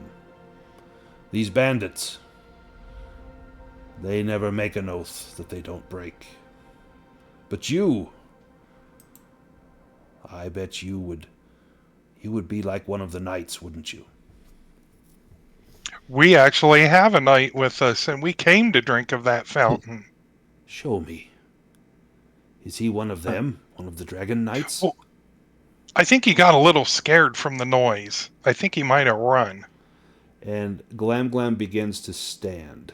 And as he stands, Agatha, you feel a force. And it's like an earthquake as he rises up. It's like a force of nature. You know that you are powerless to stop it. Even if you wanted to try, he could crush you like a bug. He could flick you off of his hand and you would sail for 100 feet or more. That this is a foe that...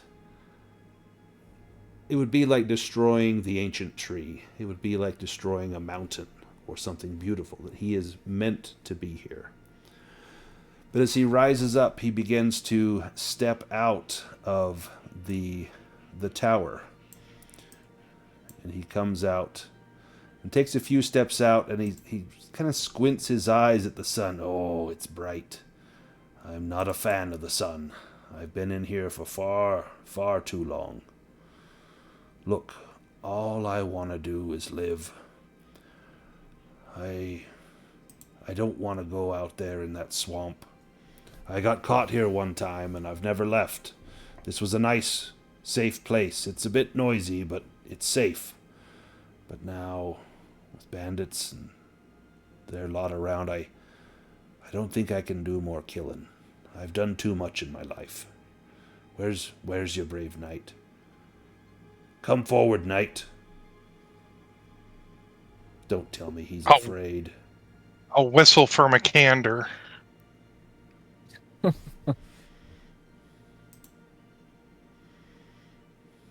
And she's going to start singing an a cappella song You've been summoned.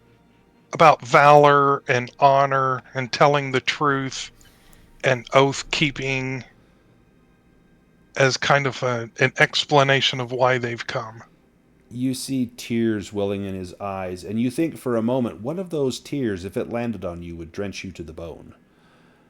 And he says, there was once a race of people, and their leader, his name was Cyrus, and he taught that all that a man of their kingdom should do was to do 3 things: to ride well, to shoot straight, and to always tell the truth. I thought those days were all but gone. They live only in your songs, little one. Well, hello, brave knight. And you see this giant, he's 30 feet tall. He fills the tower. Brave knight. Impressive. Are you one of the dragon knights? Have they finally returned? Have you brought a dragon? No, those are still fables, I'm afraid. Oh, then it is not the right time for me to leave the tower. We could lead you to a better home Well, if you'd like to leave. I think I should, but I would not see the waters down below be spoiled by bandits. I'm not one for killing, but I would protect it. As would we. So, how do we do this? Once we... Well, if you could clear those rocks away, we could go down there, and we could do our honor drink, and swear our oaths. What oaths would you swear? Tell me, and I will believe you. To seek the destruction of Sathmog. Some people say he's misunderstood, but I was here when he was here. He is not misunderstood. He is evil. His destruction would please me greatly. I think I could finally go to my rest if I knew he was gone for good. Eladane, he was a great man. Folk thought that Eladane killed Sathmog, but no. His spirit lived on. Tell me, have you heard of the sword in the temple? Yes, the Underman. Yes, Umdurman is a great sword. It can pierce the mists on the Isle of Mist. Sathmog, one of his servants, was imprisoned there. This man, Azrael Koth, terrible soul. He cannot abide the mist. He wants others to bring that sword to him to free him. But if you were to have that sword, you could go there and slay him, and Sathmog would lose another piece on his chessboard. Swear me this oath, that you'll see this done, and I will move this stone. She'll hold up her three fingers and say, I swear, Azrael Koth will fall to our knight. Now one thing who know, will wield Underman. You must know that you cannot lie to a giant. And you have not. Absolutely. And for you, I will move this stone, but do not let those bandits come down here. I don't think they're in any condition to fight.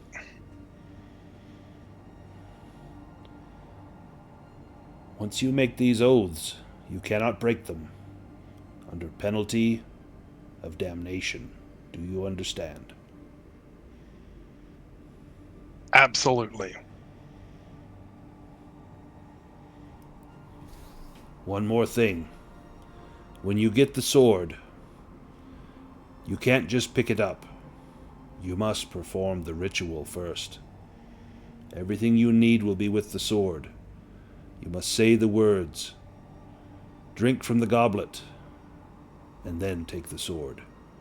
Tell me you understand. We understand. Good. Keep them away. I will move the stone. Alrighty. And Wait, do we know the words? do you say that, Lucien? Because you do not know the words. You have never heard of this ritual to get the sword. Who says that? Who hides around the corner?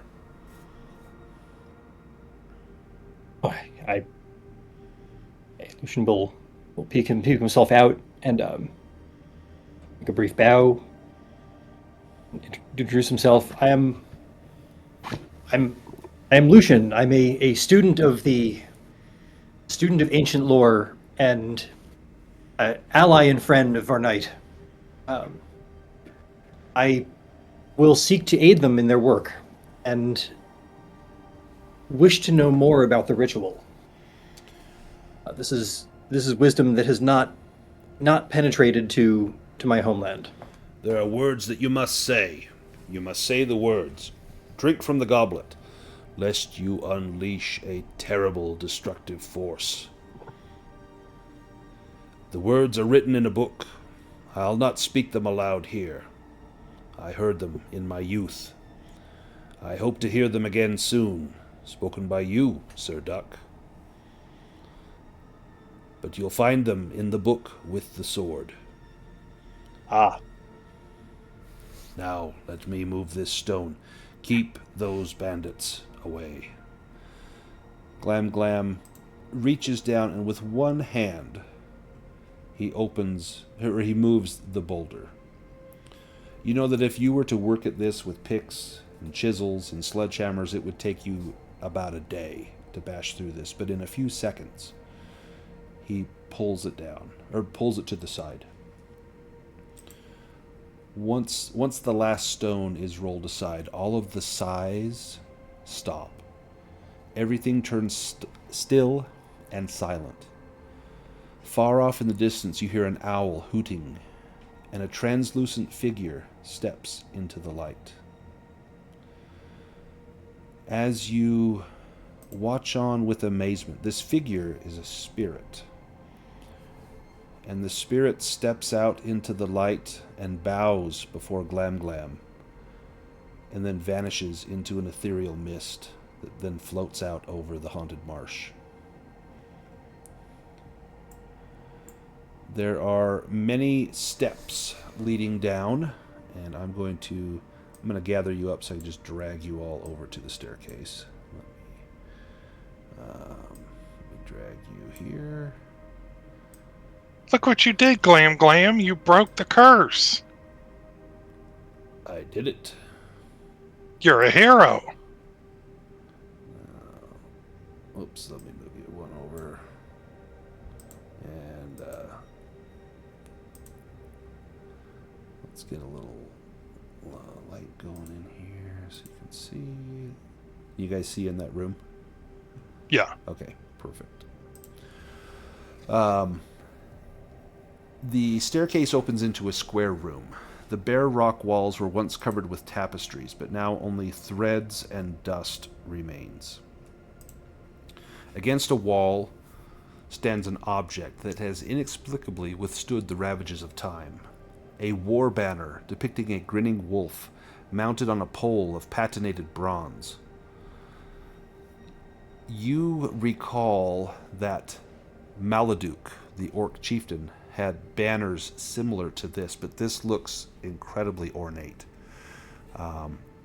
As an aside, all orcs within sight would get a boon on all attacks if this is carried by an orc, and a bane on all attacks if it's carried by a non-orc. This would be worth a fortune to Maladuk. Against the far wall is an altar, carved from the same red stone as the tower itself. Behind the altar, a spring wells up in a semicircular basin. Bones and skulls are strewn all over the floor, under tattered clothes, with orcish gold jewelry glittering among them. These are the remains of orcs who starved to death down here. 20 translucent figures rise from the skeletal remains. Silently, they excuse themselves from your presence with a bow, and head quietly up the stairs where they disappear. But a single wraith lingers in the room. It is an orc woman in an ankle-length robe, with heavy jewelry around her neck and a tiara on her head. She speaks to you in an ancient, archaic dialect. It will take a languages roll to understand, if anyone wants to try to understand. Agatha, you hear and understand, and I think Phineas could probably nail this as well. Frostbyte does not. Phineas got a demon.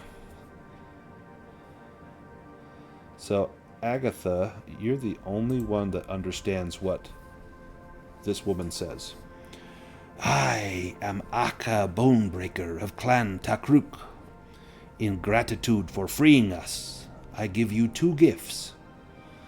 And she points at the banner. This is the banner of Takruk, which can aid an orc commander in righteous battle. And she points at the spring. This is the fountain of truth. Drink from it and swear an oath that cannot be broken. Farewell. And she bows and heads up the stairs, quietly, where she dissolves and scatters like stardust all across the island. and all is quiet down here. Now, Agatha, I'm going to give you the banner. I'll tell the others what she said. Where is the banner? The banner of Takruk. There, you've got that in your inventory. Now you've got this spring in front of you and an altar.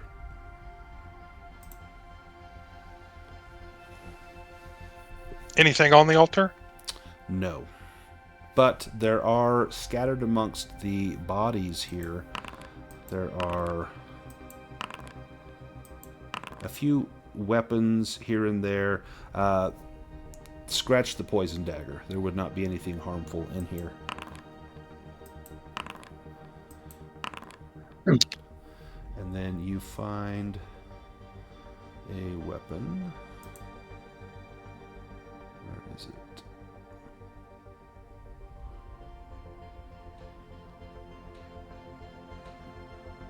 Where is it?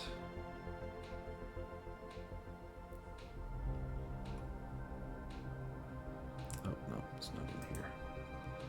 Sorry, let me grab it.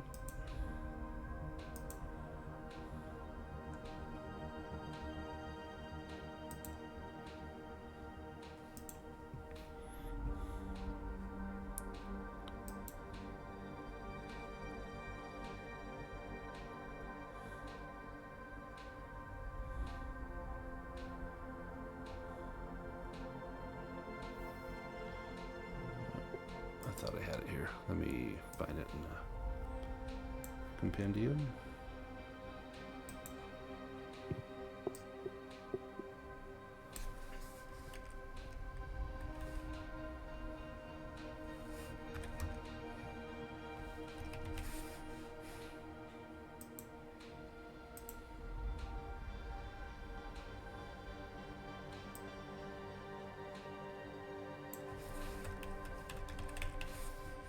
Oops. Where did that go?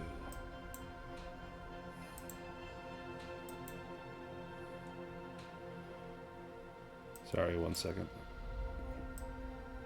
It's all right.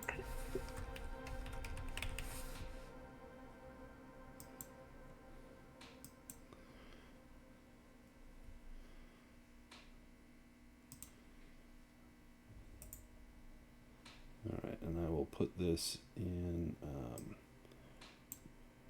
I'm not sure who wants this. It's a battle axe, and this axe is enchanted. It's called Talker's Bane. And this is festooned with orc war symbols. But they're a little different. They look different from what you might be familiar with from orc war symbols. These look like almost a blend of Eladane's dragon symbology, as though orcs and dragons were once allied on the same side.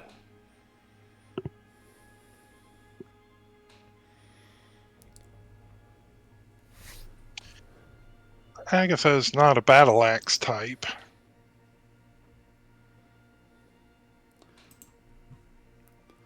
But if someone... Well, naturally, I think this would probably go to Makander. You've been useful against the white. The weapon... Oh, it's magical. Yeah, well, it I is would magical. So it not only is it enchanted, it does a little extra damage, but it has the Stonewall spell built into it.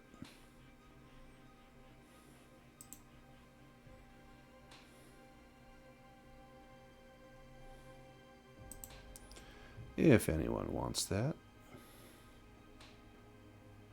I mean, we're certainly not going to leave it. Lucien's jaw has dropped a bit, just trying to translate some of the language on there. Give me a Myths and Legends roll, Lucien.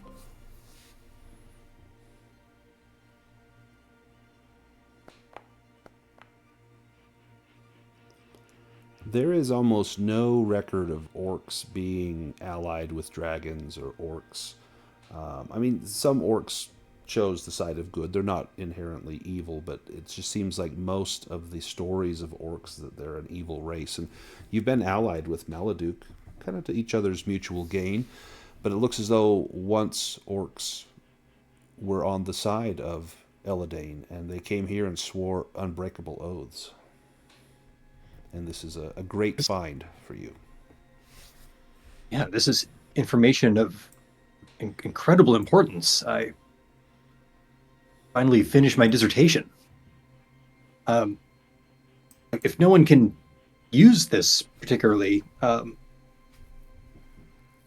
I would love to take it and continue my research. It belongs in a museum. We've got top men looking at it. Top men. Now there's the matter of the oath that was promised to Glam Glam. Indeed, I believe it was said that he wished for the knight to make the oath.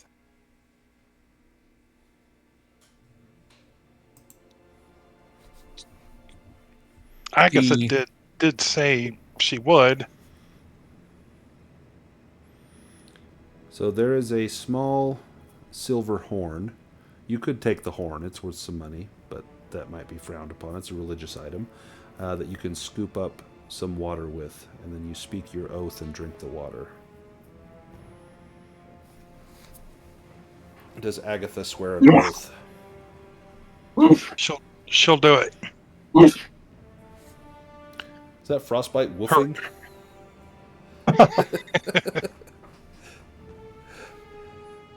She will swear her oath that she will do everything within her power to stop Azrael Koth and support Makander.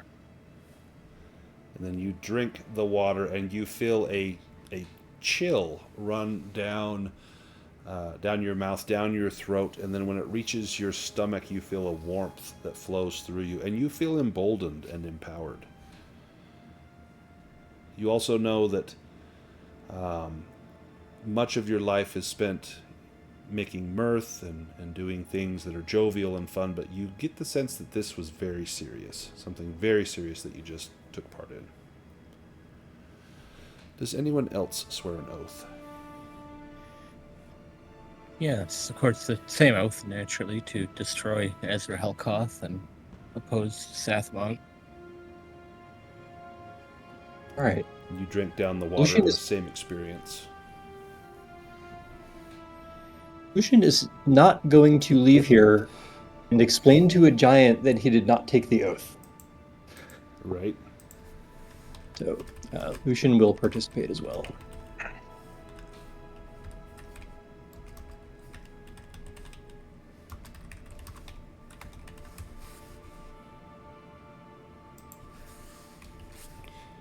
And same experience, you feel it wash down, cool, and then hot.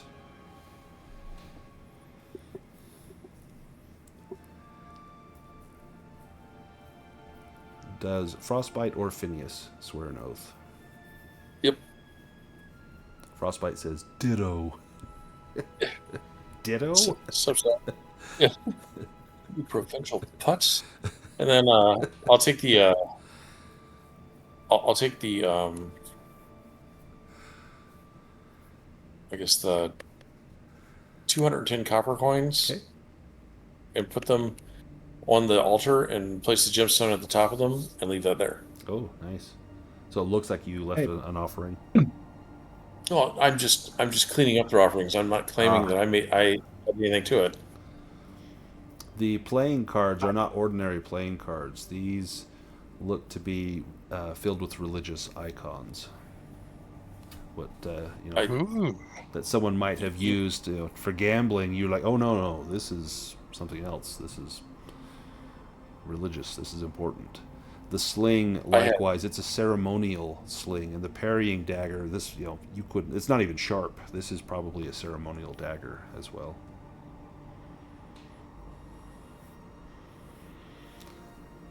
Does anybody have sense magic? If they were if they were like nudie playing cards, I might take them. Yeah, but nude orcs on there. no, They're but all no, I'm Earth not mothers, interested. big, robust.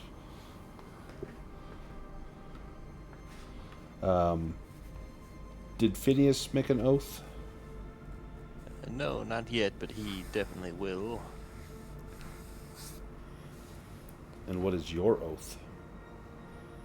The same as the rest. Do you have sense magic, or do you cast it on anything in here? Sure, I will see what magic can be sensed on the fountain and the horn. The fountain is non-magical. It does not radiate any form of magic. The items in the room, besides the things that you already have, that Takir's Bane, the axe, glows with enchantment as well as elementalism. It can cast Stonewall, as well as the war banner of Takruk that also glows with power. You were given the war banner. You weren't specifically given Takir's Bane, but there's no one here to stop you from taking it. Sorry, was Taku's Bane, was that the war horn? That was the axe, the battle axe. Was the war horn, was that magical? No, the horn was not magical. It was a drinking horn. It was not magical. You know, as we've... Huh. It really wants the thing, but it does seem, after what we've gone through getting in here, a little perilous to loot the place. Can we...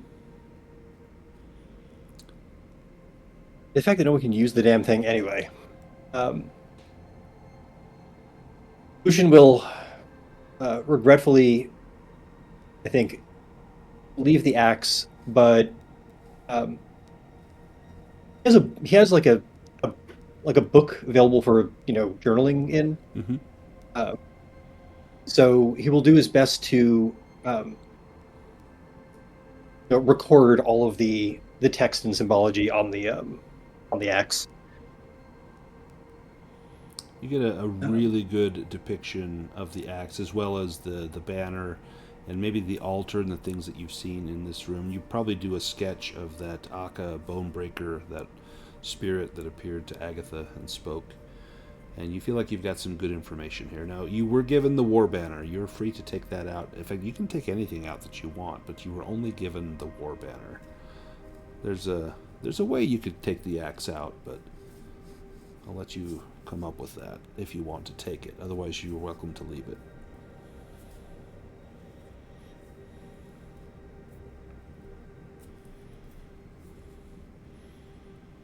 And if you're finished, you can go back up the stairs to Glam Glam.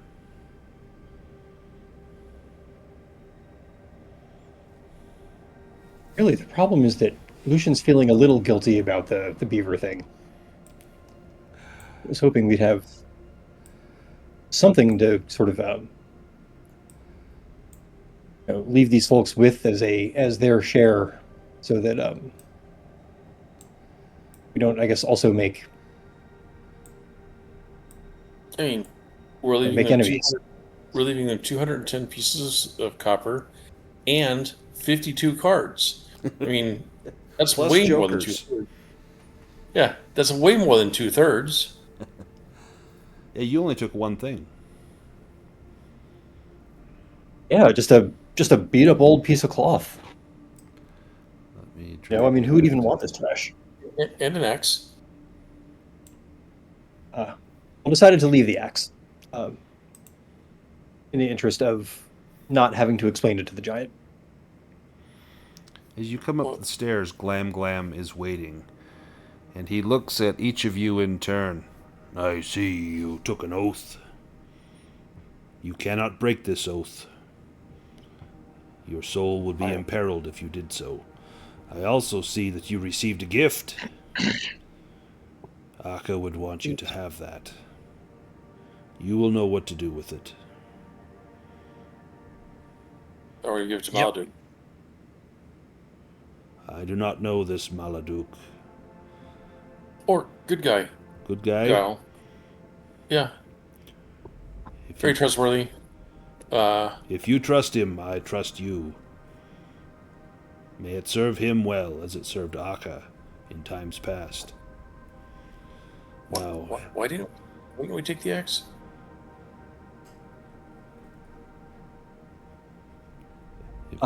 unless you need to go back down, help me roll Yeah, this I'll- stone over. Yeah, I'll go grab the. I'll take the axe with me. Does Frostbite go down and take the axe? Yeah. Okay. Frostbite goes down, comes back up with the axe. I'm sure you have a good reason for having that. I suppose the dead don't need it any longer, do they? No, and they said we could take the pennant and everything, and this will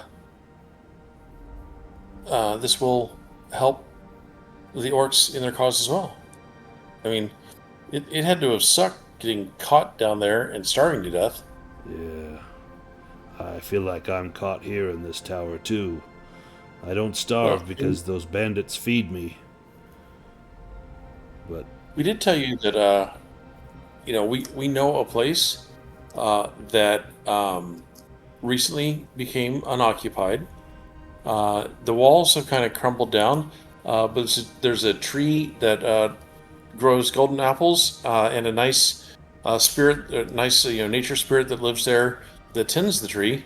That's gonna be a hell of a lot better than this place. Rotlog, I know him. He's a fool, but he's an honest fool. I'd rather an honest fool than a dishonest fool. You say his hill is safe now?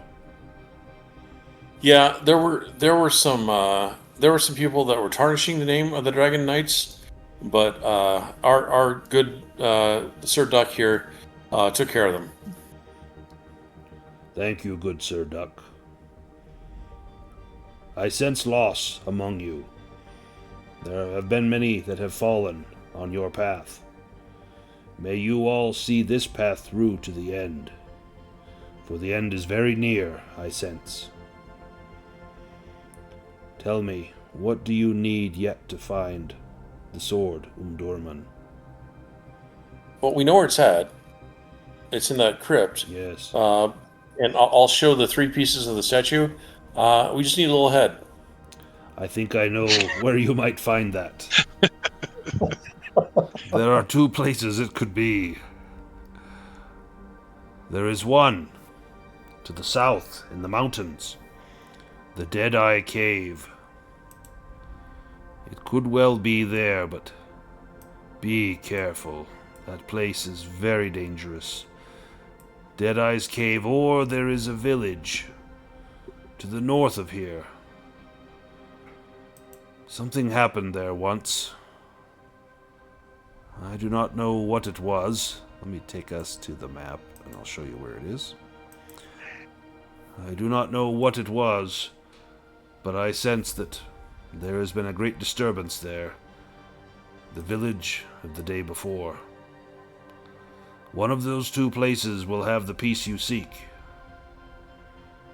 May you find it swiftly, before Azrael Koth finds it, and then finds you. His agents are all about this land. Some in open sight, others obscure and hidden. Do not trust anyone. And then he sits back in the corner of the tower with the stone rolled back over the stairs that lead down. Now, Yeah, if you yes. If you are approached by a couple of trolls named Edith and Margaret, who say that a white-furred wolfkin sent them here for treasures, can you for super shiny treasures? Can you roll the stone out of the way for them and then roll it back on top of them? I can do that. We would certainly appreciate it. They stole the duck's shield. What? Of Yeah. my brave knight? Uh-huh. Not good people.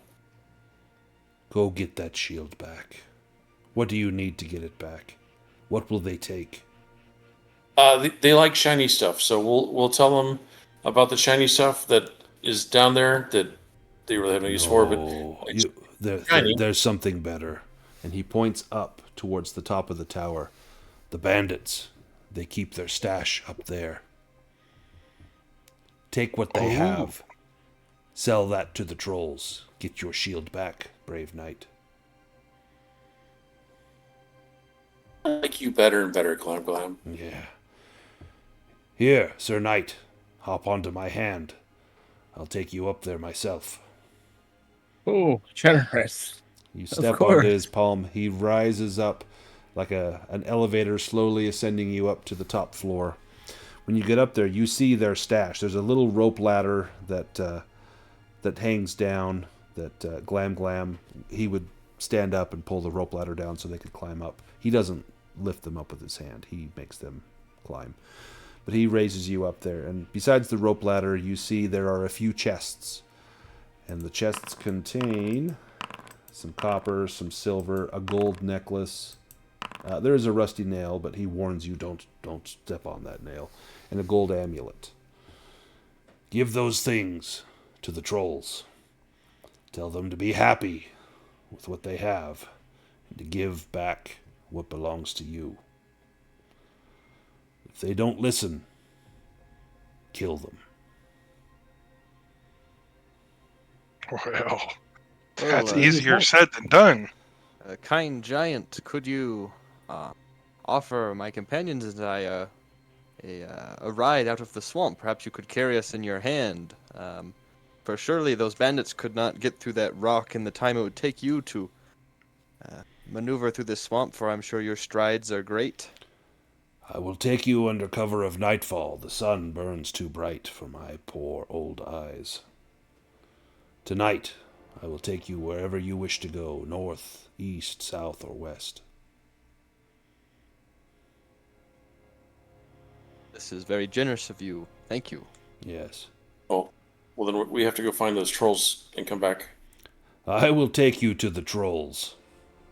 Okay. I will leave you there. You may make the arrangements. Once they see old Glam, they'll give you that shield. Perfect. But I dare not be out long. The bandits will be hard at work. Like rats chewing through wood, they will chisel away at these stones. In fact, you've promised me a new home. Step back. Stand aside. And Glam stands up and he steps out into the sun and he holds his hand up over his eyes and he begins to smash and bash the tower. And it begins to collapse in on itself. Great stones fall, mortar flies. The ground shakes under the fall of this 4-story tower. You hear cries and screams coming from the bandits in between, shitting and puking. They're still quite sick. And they look at Glam. We'll kill you! We'll kill you! And Glam takes a few steps forward and just stomps them with his feet. Just pulps them like stepping on grapes making wine. Then he turns around. Are you coming? And he holds out both of his hands. Oh my. Let's go now. And you all climb aboard. He lifts you up to his shoulders. Agatha he puts on the top of his head. Hold on to a few strands of my old hair up there. I'll give you a sight that only the birds can see. And he begins to stomp through the swamp, covering dozens of feet with each stride. You reach the trolls. Upon seeing Glam, they hurl the shield down into the mud, apologize, not realizing that you were with Glam. But he says a deal is a deal, and he insists that you give them what you stole from the bandits. Do you give it everything to them, or do you hold something back?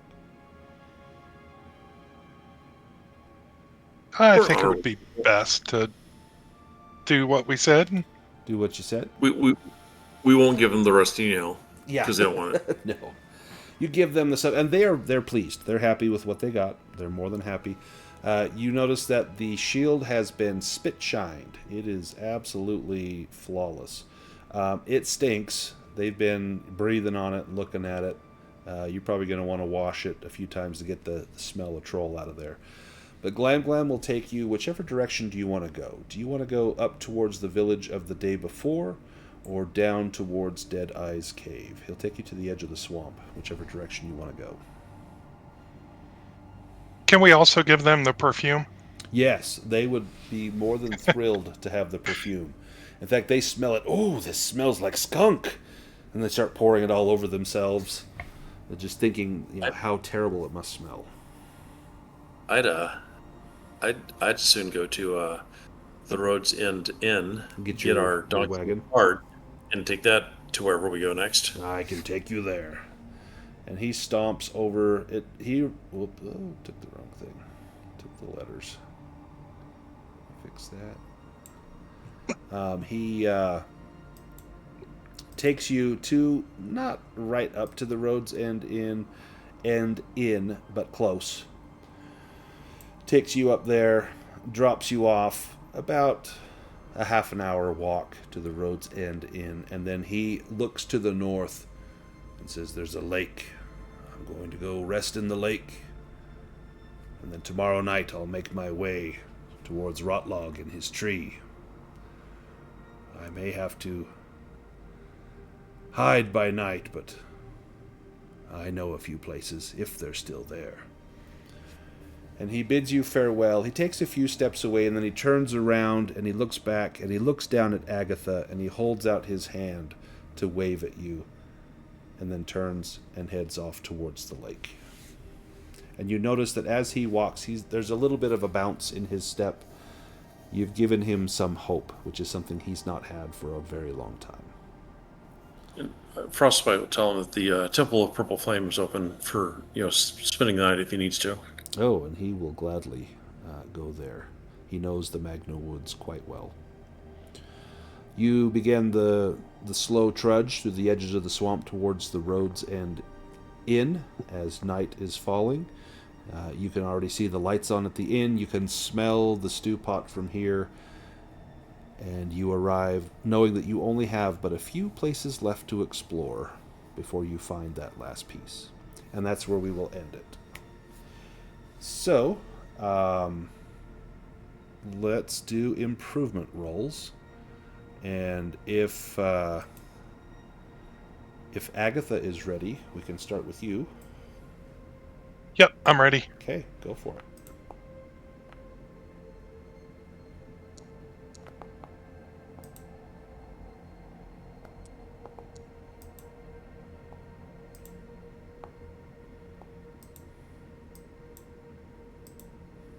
Failed. Sneaking went up. That was it. Okay, how about Phineas? Are you learning a spell or improving your elementalism? I think I will just improve today. Okay.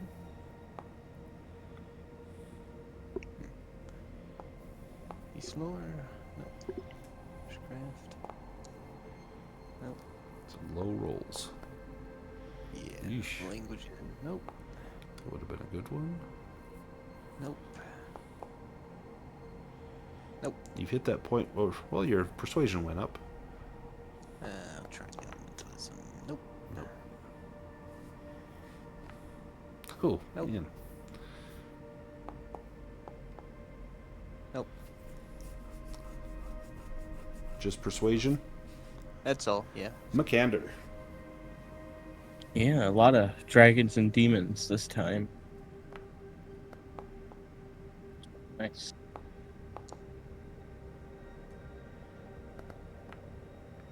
Oh.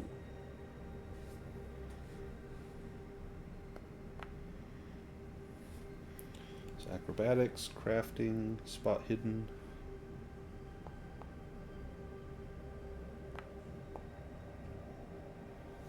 Oh, that would have been nice. Shoot. Dang. Lucien. All right. Beast lore. Yep. By the skin of your teeth, does beast lore go up?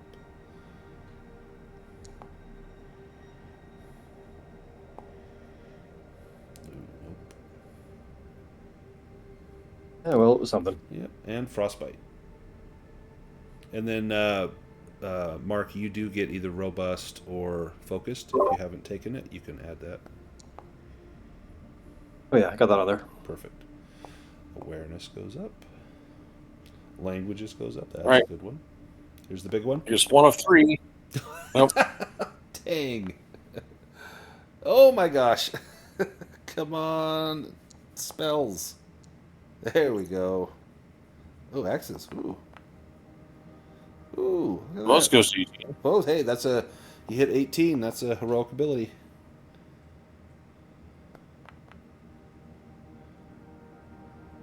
And I'm going to increase my animism rather than another spell. Hopefully. Hopefully. Yeah. Ooh, that Yeah. was on a 3 and then rolled off. Nice. And so you get a heroic ability for hitting 18. I think that's everyone's done improvements. So next time, we have a couple choices. So with the campaign as a whole, we've got really 2 more places that are unexplored. And then we can get the sword, and then it's probably a whole session to do the end game stuff. So we're looking at either 2 or 3 sessions, most likely. Do you want to do 3? Do you want to explore both places? Because I can put the statuette piece wherever we want. So, and it'll be at whichever the last one is that we explore. So, spoiler, if you go to Deadeye's Cave first and you want to do both places, it'll be at the other place, or vice versa. So, do you want to explore? Because, yeah, it's wherever I want to put it. It's the whole quantum ogre thing. So, do you want to do both places, or do you just want to do one? Like, do you want to... So, next week is Father's Day. I actually have been invited to a barbecue, so we're not going to have a game next week. I believe it's already off the schedule. And then we can do a game the week after that, and then the Sunday after that, I'm going to be in Alaska. So we're looking at I'll just miss one. So we're going to miss a week, play a week, miss a week, and then we could either do 1 more session and that's it, or we can do 2 more sessions and that's it. Do you have a feeling? Do you want to finish this up sooner rather than later, or do you want to hit everything, visit all the places? Any preference? I have no preference. But I mean, my preference is that I don't think I'm going to have another opportunity to go through this full campaign, so I just soon do both. Soon do all of it. But and that's kind of what I feel, because you're not likely to do this again. It's a fun campaign. The problem is it's a giant fetch quest, and then I put the pieces wherever I want them to be. So it's not like, oh darn it, we didn't find the right location. No, it's wherever, hey, we haven't found one for 3 times, let's find a piece. So we've got 2 left to explore. Why don't we just plan on doing the last 2, and then we'll get the sword and go to the Isle of Mist. And so probably 3 more sessions, maybe 4 because the other 2 places are pretty short. Okay. So I think probably 3 sessions. Just plan on that, but tentatively 4. And we won't play until the 29th? Yeah. So next Sunday is Father's Day. Let's skip that one. We will play the Sunday after. Then we'll skip 22nd. We'll play the 22nd and the 29th. Oh, okay. Yeah. And then I'm going to skip one, and then we'll finish, like, the, whatever that is, the... 13th? 13th, yeah. Most likely 13th, maybe the 20th. So, just kind of a heads up, that's about what we're looking at as far as finishing up. So... I went ahead and pulled one shot. Yeah, one last thing. To our new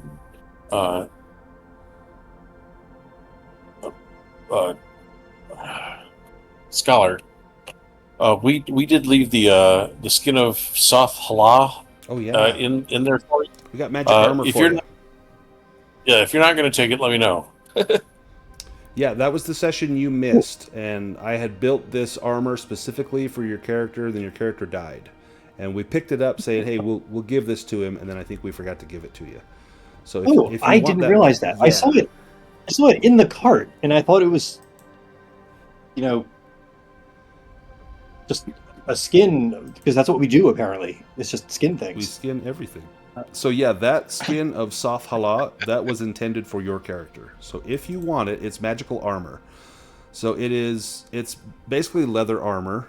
So it's only AC 1, but it has several cool effects. And so it